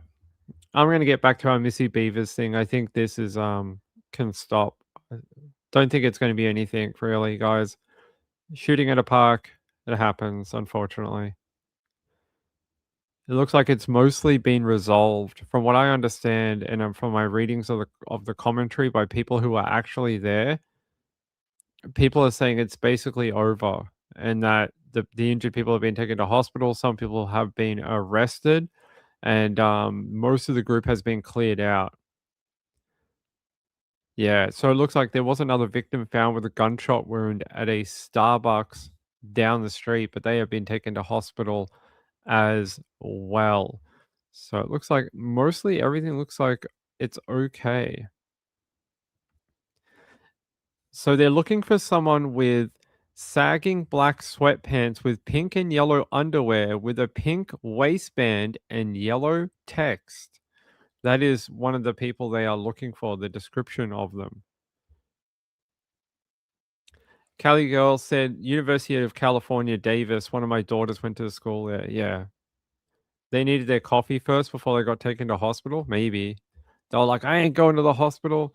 They got terrible coffee. But yeah, it looks like it's basically done, guys. It doesn't look like it's really ongoing. It looks like it finished up about an hour ago. Everyone's saying that I can see locals talking about it, and they're saying that everything sort of wound up about an hour ago, about 55 minutes ago. So us in the online streaming world, we're late. We're late to it. Happened ages ago. The cops are just doing sort of cleanup and crime scene and stuff now. So we'll get you an update later when we get some video. But right now it looks like it is mostly resolved. Mostly resolved. It looks like they've taken the injured people to hospital and they're looking for at least one suspect. What is that? I can see something. What is that? Oh, okay. Someone was messaging Ping.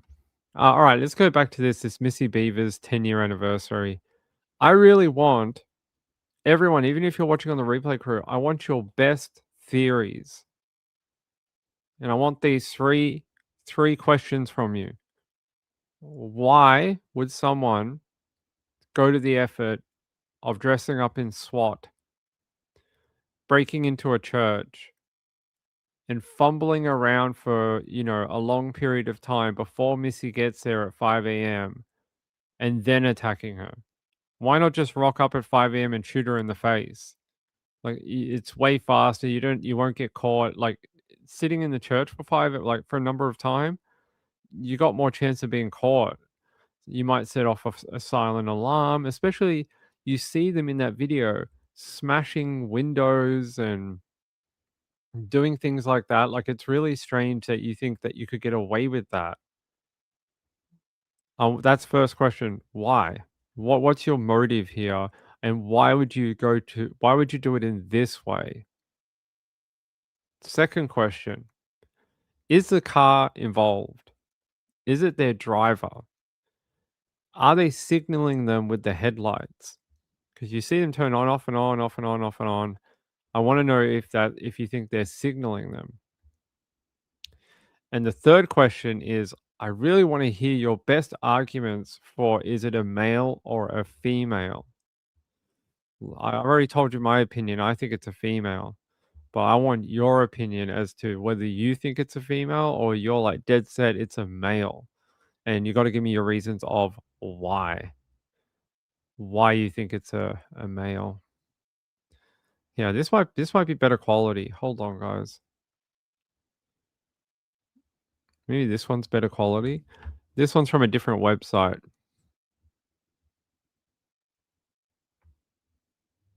Yeah, why would you rob the church? It doesn't look like they're stealing anything. They also said there was no break and enter, I think. There was one door that had a smashed glass in it, but I think they did that. So you see them with the hammer and they broke it. So I want to hear your points on this. And I want to show you the video again of them walking around. And why you would go to the what is this? Why are you just walking around with a hammer and just like pretending to hit stuff and then, oh, I'll just smash a window now? Walking around opening up cupboards, and are you trying to pretend to make it look like a robbery? Is that what's going on here? Are you trying to make it look like a break and enter?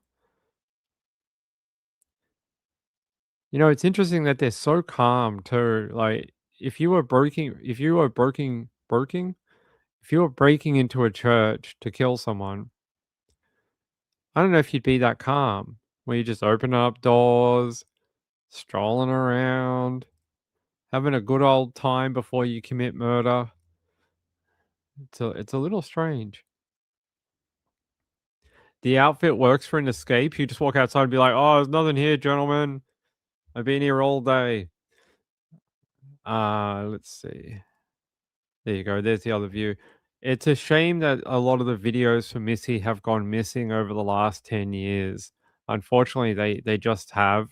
And a lot of the car park one that's like 20 minutes long just disappeared. Where it's gone, why they pulled it down from their Facebook, or not Facebook, YouTube, no idea. No idea. There you go.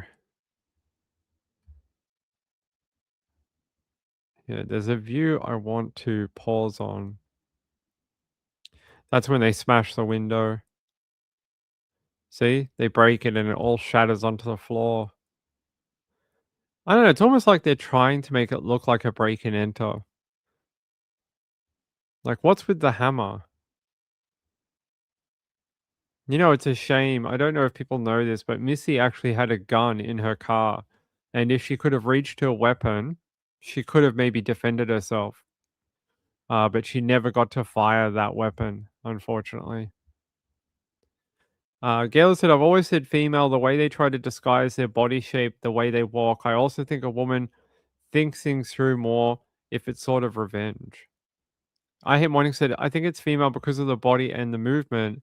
I think they wanted it to look like vandalism and robbery, with Missy being collateral damage. Rachel said, maybe it has to do with the guy she was talking to. Cops have said no one has been cleared. But I think they were trying to say that the guy in the LinkedIn messages was maybe too far away. Look, that's just speculation, but I think that's what they were saying at one point, that they didn't believe he had anything to do with it. But then today they came out and said that no one has been cleared. And I'm sure if you look into this particular case, there was a podcast that was done with a prime suspect talked about. It is a female, and it was talked about on a podcast a couple of years ago. I don't have too much more to add about that, except to say I had heard the same rumors, and it came from people with knowledge. It came from people who have vast knowledge about Missy Beavers and the investigation, that there was a female that was a suspect, but she was never, the way I'm going to say it is, she was never cleared. But that's all we know, is that she was never cleared, but she's never been arrested either. So I don't know. You take that for what it sounds like, but she was heavily looked into, but they've never actually brought her in. So whatever that means. Emma said maybe she wanted to confront Missy and lead to jealousy murder. You might be right, Emma. SP Mama said, too angry Spices or partner? Spouses? Yeah, it could be. A jealous female. I gotta think that's what it is. I just think a guy would not go to this effort. A guy just wouldn't. And he wouldn't hide around in the back of a church dressed up as a cop playing cosplay. I just can't see that. I would think the guy would just confront them head on. If he would just bring a firearm and shoot him, I guarantee it, or punch him in the face. He would just walk up to them and do it directly. Not this type of subterfuge, not this type of like dressing up like a cop. Like, I just don't think that. Juicy Jules says police have no evidence about Missy Beavers. I think it's pretty poor form that after 10 years you don't even have anyone that you really want to arrest and that you want to solve the case, and to come out after 10 years and tell the public that the case is not cold, it's a bit of a cop out. Even the Long Island serial killer people after 10 years were like, yeah, sorry guys, it sort of went a bit cold, but they eventually got it done. To come out to, on the 10th anniversary and try and tell the public that you don't believe it's a cold case, come on guys. That's it's doing a lot of heavy lifting. It's doing a lot of heavy lifting. I don't think so. Like, unless you got someone to arrest tomorrow, and you've got some new leads to go down, a new suspect, then I think you have to call it cold. Don't think you have a choice. Sean said cops don't don helmets on patrol. Yeah, it was supposed to look like SWAT, but it's not. There were people that are police that have come out and said that what they're wearing is not correct. It's not. Apparently, the pants are not correct. The jacket is not correct. The helmet's not correct. The shoes are not correct. Apparently, like, there's a lot of parts to the way that cops and SWAT dress, and they dress in a very specific way that has to do with like well, their work. Like, they get told how to dress in a way, and this is not it. This is not how they do it. So whoever did it, Rachel said somebody may need to talk that knows something. If we have two people and there's another person in that car, maybe. Let me try and grab a timeline so we can have a look.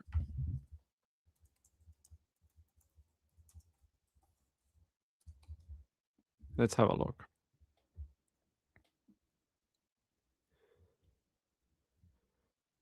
All right. So I want to go through the timeline with you. So it is just before 2 a.m., 1:58 a.m. to 2:04 a.m.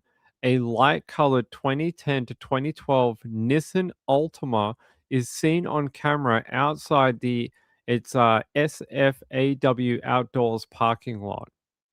And I'm going to look that up in a minute because I remember that they were the camera, and I just don't know why they took down their their YouTube channel. I'm going to look them up in a minute. All right.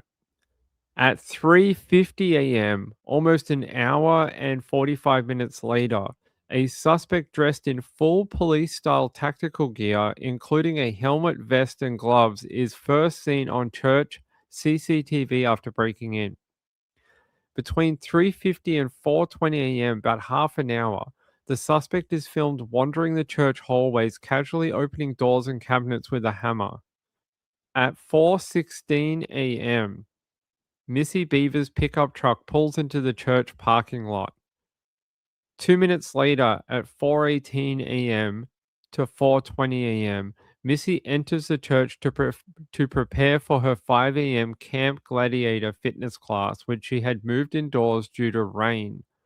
Shortly after 4:20 a.m., a violent confrontation occurs. Missy is killed. At 4:35 a.m., the first student arrives at the church and waits in their car. At 5 a.m., the student enters the church for class and discovers Missy's body. At 5:07 a.m., police arrive at the scene. So that is your timeline for it. And if I can take a photo for this, I will put it up on the screen so you guys can see too.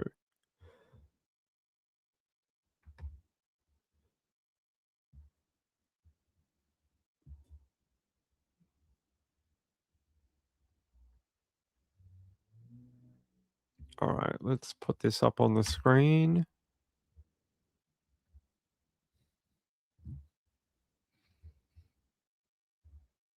All right, there is your timeline for it.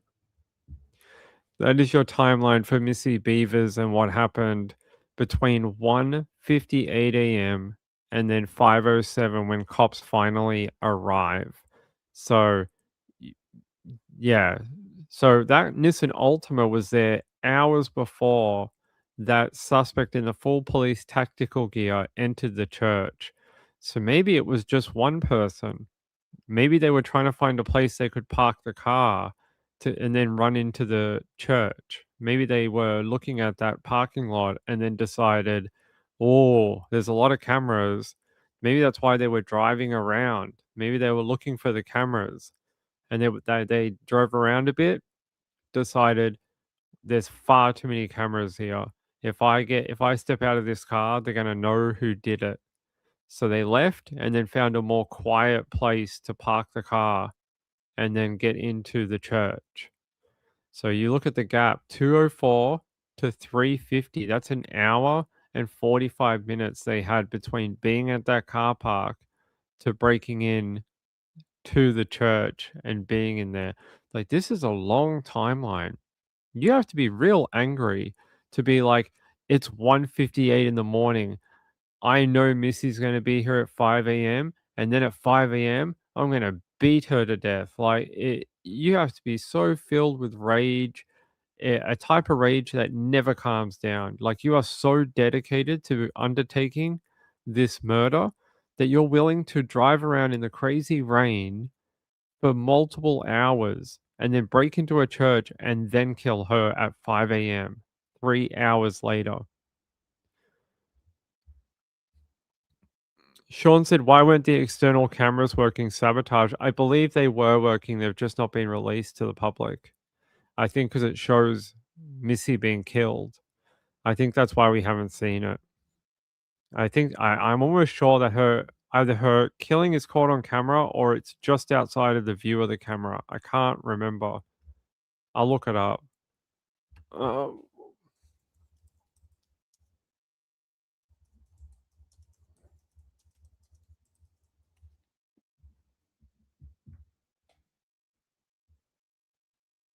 Here.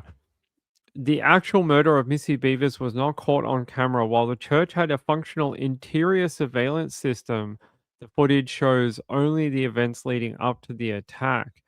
So there you go. Apparently, unreleased footage reportedly shows Missy entering the church at 4:18 a.m. Police have explicitly stated they have never released footage of the violent encounter itself.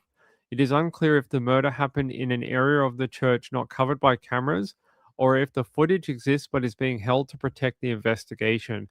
My personal opinion is that they do have it, and it's just not being put out to the public, because why would you? Why would you put out her gruesome murder to the public? So I'm going to guess they do have her entering the church and then they have her being killed too. Because when you look at the church, it's fairly well covered by cameras. Like, it's not only like one or two cameras. They've got an entire, system of cameras there. Yeah, no, that's not what we want.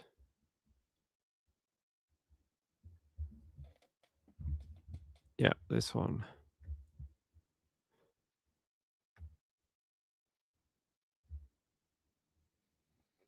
Like, you see how many cameras they've got. They've got a pretty good view. I mean, it doesn't go all the way down the hallway. It does cut off room to room. But I mean, they got a pretty good view. Hey, Amy, how are you? That reminds me of another Texas case, the murder of Mo Wilson. Caitlin Armstrong was jealous of her being close to her boyfriend. She committed the murder, moved to Costa Rica, and got plastic surgery. That's a good point. It could be something like that one. You have a good point, Amy. Sean said, we want to know if she surprised the attacker or no, the attacker surprised her. I'm almost sure of it.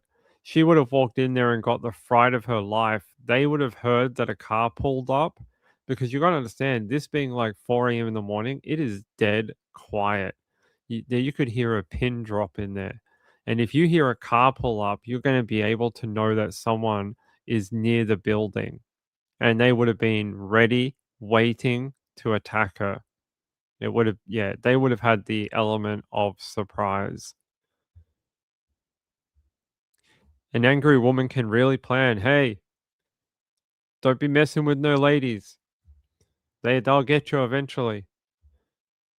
McSpunky, thanks again for the $10. I appreciate it, buddy. If everyone was as generous as you, we would never have to ask people to donate to the channel. We would never have to. And that's, you know, that's people's prerogative, but, you know, can't force people to do things. Let's see. All right. Yeah, it's spooky footage. It sends shivers up my spine every time. Hey, I'm gonna slow it down, actually. Where can we slow it down? Playback speed. Let's go like half playback. Just watch their mannerisms and then tell me what you think.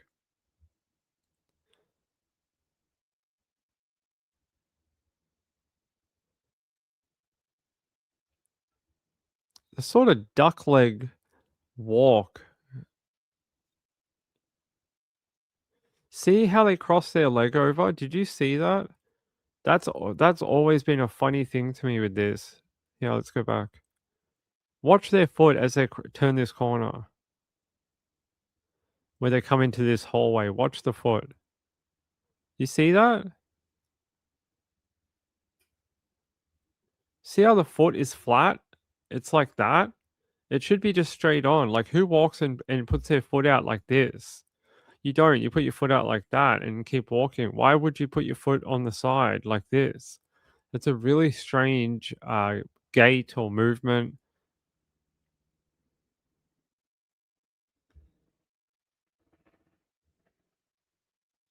The fuck is that? That was a loud helicopter. Who is that? Helicraft Proprietary Limited. It's a 2012 Robinson. I think it's a Joy Fighter. Yeah, I think it's a Joy Fighter. Probably from a company.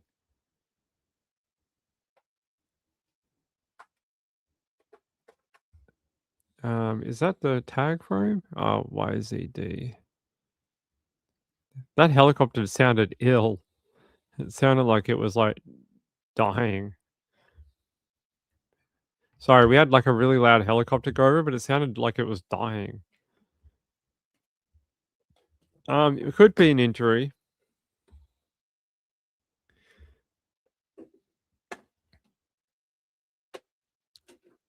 It's only that foot too. Do you notice that? It's not the other foot. It's only that one foot. See how they always put it out in front of them on the angle? That's a really strange way to walk with like your heel so far out in front of your foot. It's almost like weight compensation for something. An injury, maybe. Deformity, maybe. Amy says, yeah, it looks like the shoes may be too big or floppy to walk in properly. Could be that too. If it's a female pretending to be a male, could be. Emma said the outfit must be heavy and uncomfortable. It does look like that, yeah. A knee brace? It could be. Yeah, so the video is very spooky. The other question I have is, do you think the person in the video is quite large, like a larger person? Or do you think they're faking being so rotund? Do you think they're actually a smaller person with some sort of padding or something under the jacket to make them look bigger? And they may be actually, because their legs don't seem to match their weight. Their legs are quite thin, but their upper half is quite large. And it's like, well, that doesn't make any sense. Like, the legs should be a little thicker to the upper body. So I wondered if it was like someone pretending to be like, bigger than they are, kind of thing. They just don't look concerned, do they? They just seem so blasé about being in this church, about to kill someone. It's sad that we're still 10 years later talking about this absolute nonsense. It really is. Um, let me see what's going on here. Yeah. Hey, Sean, I want to thank you for the donation. That is very kind. Very, very kind. Yeah, patting. A medium pigeon. It could be a medium pigeon pretending to be a human.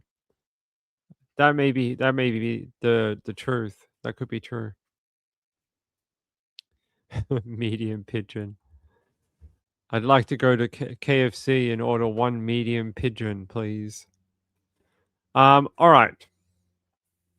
All right. Heading locally for just a little bit. There was a crazy thing that happened overnight.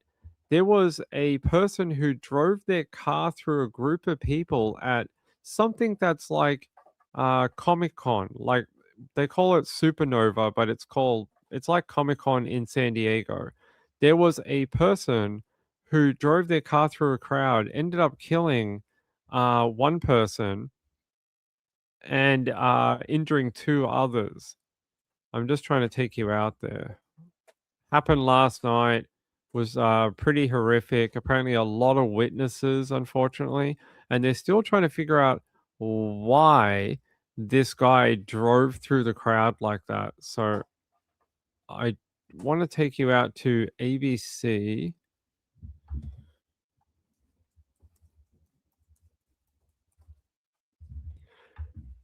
And hopefully I have it for you.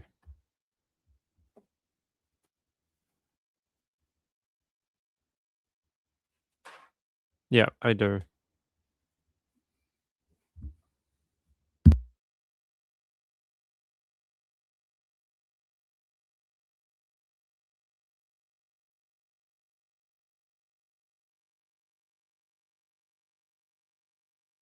This room went completely silent at midday to remember the man who died just last night.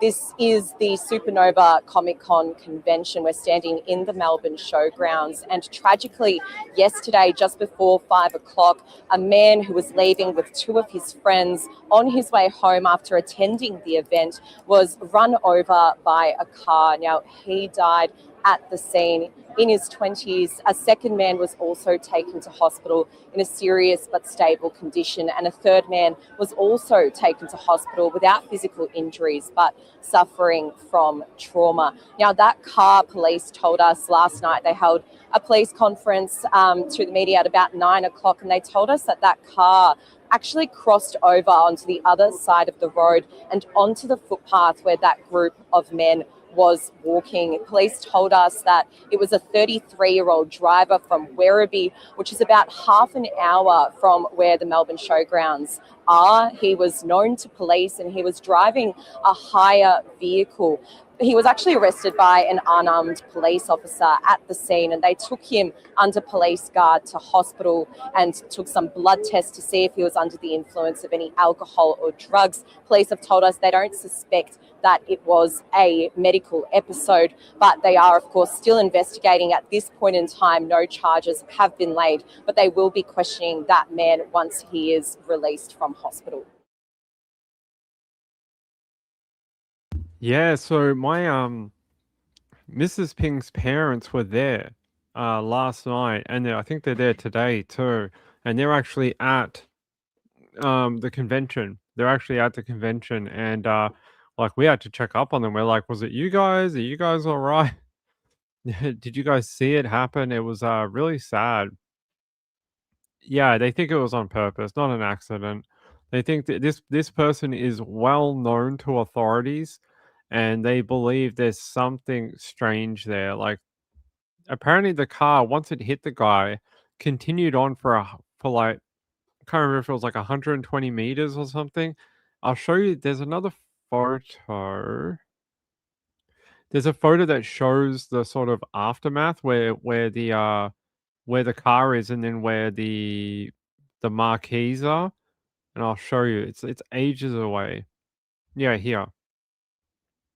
I'll show you. All right. So the car's here. There's the blue car that drove through the crowd. The marquee where the guy died is all the way down here. All the way. So he drove up here, hit the guy on the sidewalk here, and ended up over here. That's ridiculous. Look how far away it is from the actual accident site. How do you get that far down the road after mounting the curb and hitting people and then somehow end up all the way down here? It's a long way away to be from the accident. Because if you hit someone, you'd stop instantly and be like, oh my God, I can't believe I hit someone. You wouldn't just keep driving all the way down the end of the road. It's a long way to be from where it actually happened. It seems deliberate. You floored it? You floor it? It sounds like he floored it. Yeah, definitely. Something very strange going on. Let me have a look at this.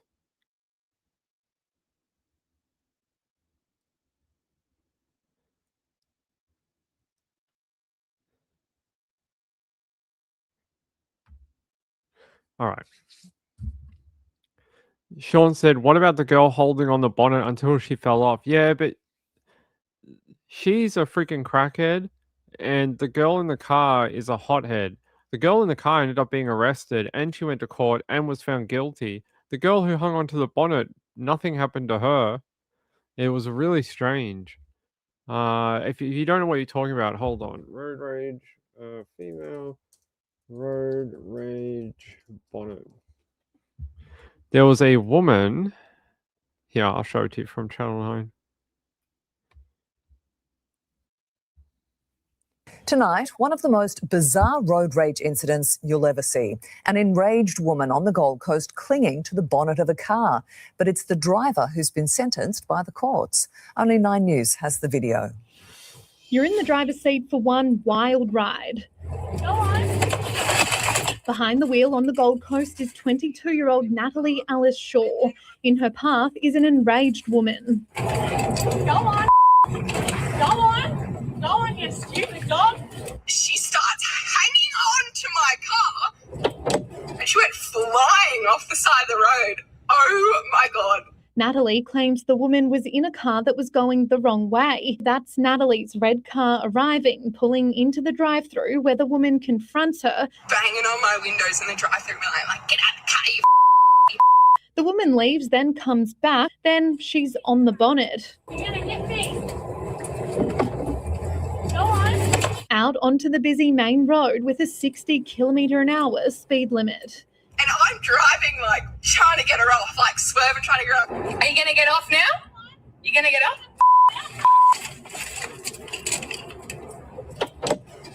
After all of that, it was Natalie that ended up charged by police with dangerous operation of a motor vehicle.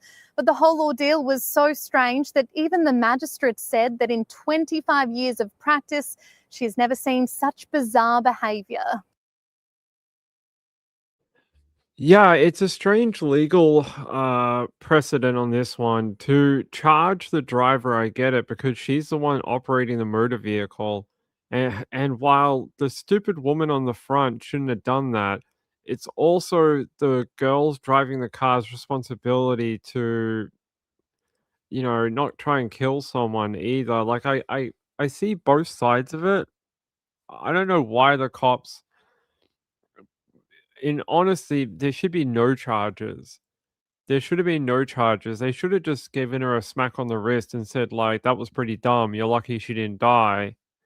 And then they should have told that other girl, stay the F away from this woman for the rest of your life. Just leave her alone and be done with it. I really don't know that that other woman should have been taken to court as such. But I didn't like the fact that she was on the highway. Like the fact that she sped up to highway speeds and that woman fell off and went flying. The woman on the bonnet is an effing idiot. Like an effing idiot. But I sort of see both sides of it. I just sort of think like if she didn't hop on the highway and take it up to highway speeds, they probably wouldn't have charged her. And I think it's only because of that, because it put the woman on the bonnet's life at risk. I think if she hadn't have done that and she was only in the car park or something, they probably would not have charged her. I think that's the only reason she ended up going to court. I don't know. It's a real strange one. That girl in the car could have claimed that her life was at risk and that's why she was doing it and the woman wouldn't get off, but I don't know. The driver was out of bounds? Yeah, but what do you do when some crazy bitch is on your friggin' bonnet? What do you do? Just let her stay there? Keep her like a friggin' like a like a rear view mirror ornament? You just let her hang around like a huntsman spider? You just been like Rachel said to me, both made stupid decisions. Yeah. They should both go to court. I don't know what ended up happening to the other girl. I'm not sure if she got injured or let's have a look. Let's see.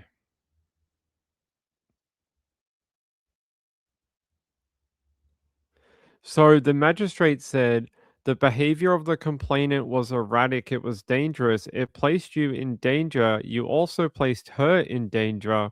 It was a poor decision that you made in the circumstances, being confronted with what anybody would objectively would see as a terrifying situation. They ended up disqualifying the girl in the car. They disqualified her license for 6 months. Apparently, the girl in the car is a rising para athlete. Her dreams of competing at the LA Paralympics in 2028 could be in jeopardy because of her being found guilty. She was charged with dangerous operation of a motor vehicle, but they don't say what happened to the other woman. Yeah, they don't say whether she was injured or. Yeah, I don't know. They don't actually say what happened and whether she ended up having any injuries because of it. So the girl's name is Natalie Alice Shaw. She's 22 years old and a para athlete. The other woman's name we don't know. Yeah, not sure. There's no update about the woman who was on the bonnet. Kim says bonnet is cracking me up. I'm picturing someone holding onto a bonnet on a head. What do you guys call it? A hood. She's on the hood of the car. Rachel said maybe call the cops instead of recording. Yeah. Chipmunk said for some reason it's light yellow in my mind. Chipmunk said so it's someone else's fault when a crackhead gets on one's car. If she backed up, the lady would have followed. Well, the lady was trying to open her door. You see in the footage, if we go back to it. Yeah, let me turn the audio off. When she's in this car park, watch. That girl comes up to the car and she tries to open up the car to get at the woman. So I would consider this a violent encounter. Anyone who tries to get into your car is the same as trying to get into your home. So, this crazy woman on the side,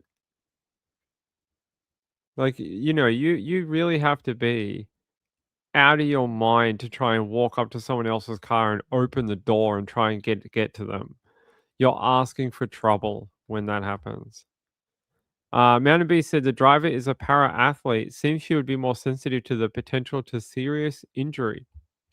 So, what does my chat think you should do? Just call the cops, wait there, just stay in the lane here and call the authorities? I mean, that's a possibility. Is that what you would have done? Let me know. Let me know if that's what you would try and do. Chipmunk said, I'd drive away too. I have a funny feeling the majority of you are going to say I'd call the authorities, but I reckon in real life you would have sped off too. I reckon your instinct, your flight or flight response would have been to get out of there. to get away from this woman. I just have a funny feeling that we'll all say, oh, you should have sat there, called the authorities, waited for them to arrive. But I just have a funny feeling your flight or fight response would have had you try to get yourself out of the situation and away from there. Sean said, I'm spraying my window washers. That's why we should all keep super soakers in the car filled with petrol. No, I didn't say that. Don't copy Ping. Don't copy Ping. Ping didn't say that. Filled with vodka. No, I didn't say that either.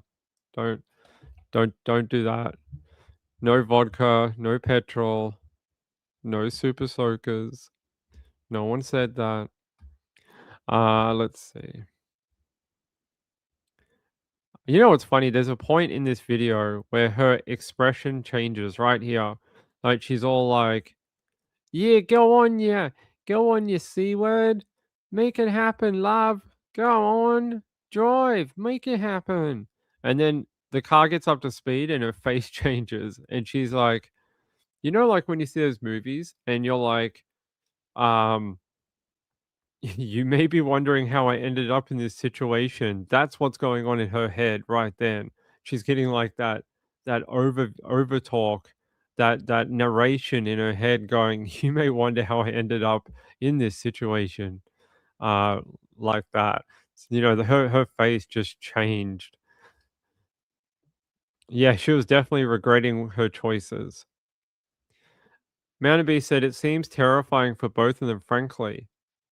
But she approached the car. At what point do you become a victim in this? That's the hard thing. She approached that other driver, tried to get into her car. When that didn't work, she jumped on her bonnet. I mean, most people would freak out at that. I mean, Ping would too. I'm a giant wuss. I'd probably freak out at it too. I Hate Morning said, I've had so many crazy things happen. I'm super calm. Uh, it's after someone else takes control. The slow glide off the hood is funny. I just think she regrets her choices. Look, she's all like, oh my God, cars move.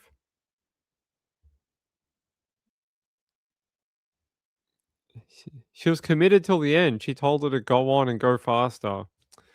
There you go. And then eventually she just fell off. So, trauma response. Rachel said, why didn't she get in trouble for jumping on the car?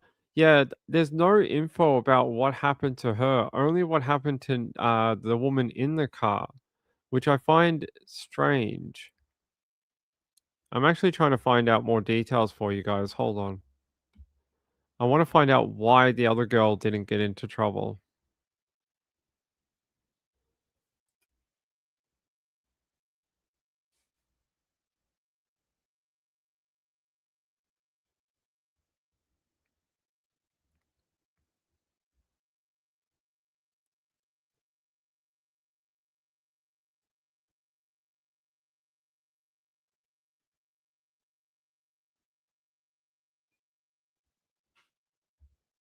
Yeah, sorry about the blank here. I'm just really trying to find out what happened to the other woman, if anything happened.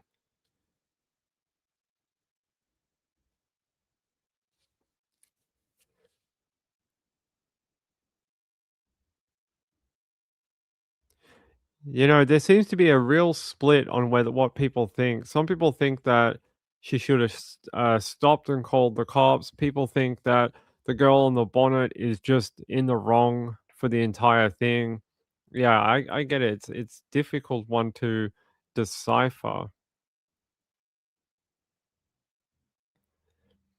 That's interesting. Apparently, the woman clinging onto the bonnet was never identified and was simply referred to as an unknown woman.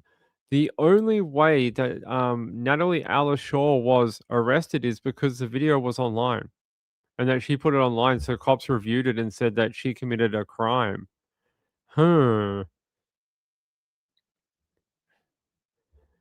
Strange. Strange that that other woman was never located, never found.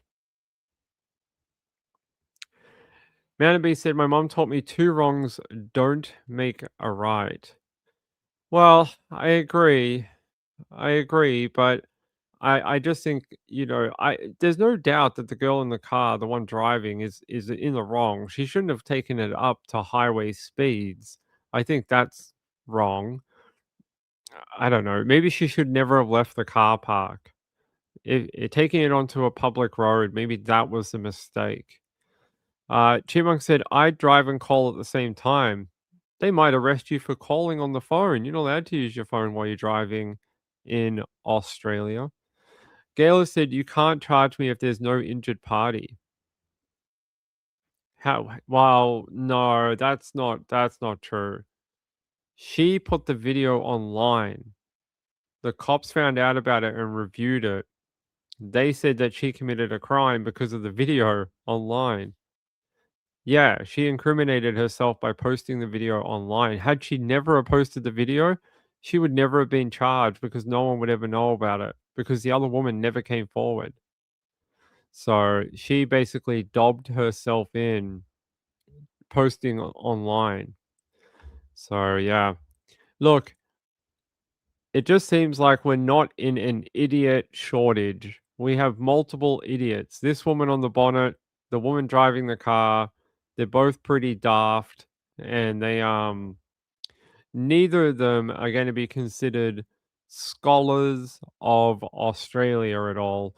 I don't think. I think both of them are pretty dopey.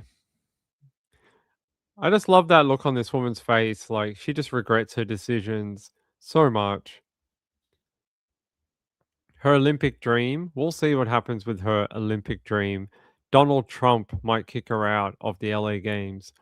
Kim said, plus she was using her phone while driving. She didn't get charged with that, though. Chipmunk said, kind of surprised that lady isn't known. She doesn't seem like one who doesn't know the police. That is true. Sean said, it used to be a man thing, but times have changed. Let me see her fly, please. I think it's over here. It's right there. Even near the end, she's still telling her to go on and drive faster. Yeah, there you go. So yeah, silly people. Gayla said maybe a dash cam. It could be a dash cam. That's what I would claim anyway. Oh, it's a dash cam. So yeah, there you go. Silly people doing silly things. Lucky someone was not killed. If that girl, all right, let's take an alternate situation. This happens, and instead of this girl just like falling off and getting a bunch of road rash and her clothes ripped up, she falls off and rolls under a truck, and the truck kills her. What then? Because I think you'd be up for manslaughter. I think you'd be done with like dangerous driving causing death. And then your life is really messed up. You're really messed up then because they convicted her already of a lesser crime. If she had rolled off and got under a truck, even though it seems like the girl on the bonnet's fault for jumping on the bonnet, the cops don't really care about that. They care that you were driving the car. So it seems like you get done with causing her death, which is bit sad. Sean said she's still there, possibly. What, on the car? Possibly. She's probably still hanging out there, waiting to get off the car. No. I think she licked her wounds and went home. I think she went home and went, I probably shouldn't do that again. There you go. There's another photo of her on the bonnet.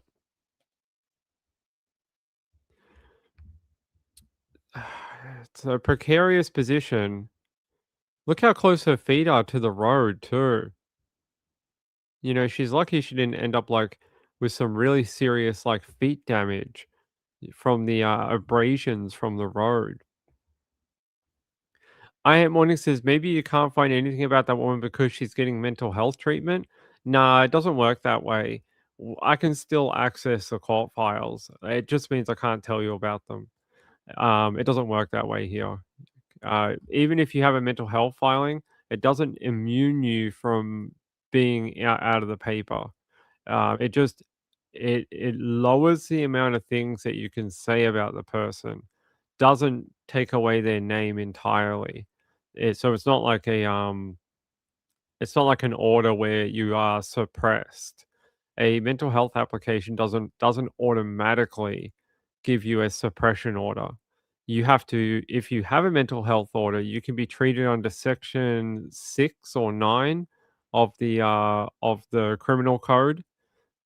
Then you would have to apply to the court for a suppression order based on the mental health application. So there's a couple of things you would have to do. Kim said, I'm sure the drugs helped. Many drugs were had. Hey, Snapcrackle, how are you, my friend? Why is your name changed? What happened to your name? What happened to your name? Why does it say 512 at the end? There's a mystery. Why does Gayla say 2167 now? What is going on? You all have numbers at the end of your names again. I think we have a mystery on our hands. All right, what time is it? Is Justin Bieber on Coachella right now? Is that what everyone's messaging me? All right, we should probably get out of here. All right, I've had a lot of fun. We've been on for like 2.5 hours tonight. 2.5? Yeah, almost 3 hours. It's been fun. All right, I'm going to get out of here since all your names changed. Weird. All right, I'm going to get out of here since apparently people have better things to do on Saturday night. I don't know if we're going to be back tomorrow. I hope we are. I don't know yet. Snapcrackle said, I noticed, but I don't know why. Okay. You are welcome. You are welcome. Yes, have a good rest, everyone. Good health. Hopefully we'll be back tomorrow. Hopefully we don't have any court tomorrow. At this point, I don't think I do, except for one matter in the morning, which I don't think it's going to take very long. So hopefully we'll be back tomorrow afternoon. Yeah. All right. Hey, please remember to hit subscribe and hit that thumbs up button. Got to get it to that 100 every day. People have been slacking. You watching the video? You got to hit that thumbs up. Got to get it over that 100 every day. And the other thing is, if you want to support the channel, the links are here. We don't force anyone to do it, nor do we bitch about it all show. We just have the links in the chat and under the video. We're not one of these people that sit here with like in church they have like the little plate. Some people on some channels just sit there with the little plate all day, like tapping on it, going, hey, look, it's a bit empty today. We don't do that. I just bring you the information you want to know. And sometimes we mention it at the end. Hey, McSpunky, I appreciate it. Sean gifted a membership and has been a member for almost 2 years. That is great. I appreciate it. Very, very kind. And Sean also sent in a donation. He's our only donation in a week. That is weird.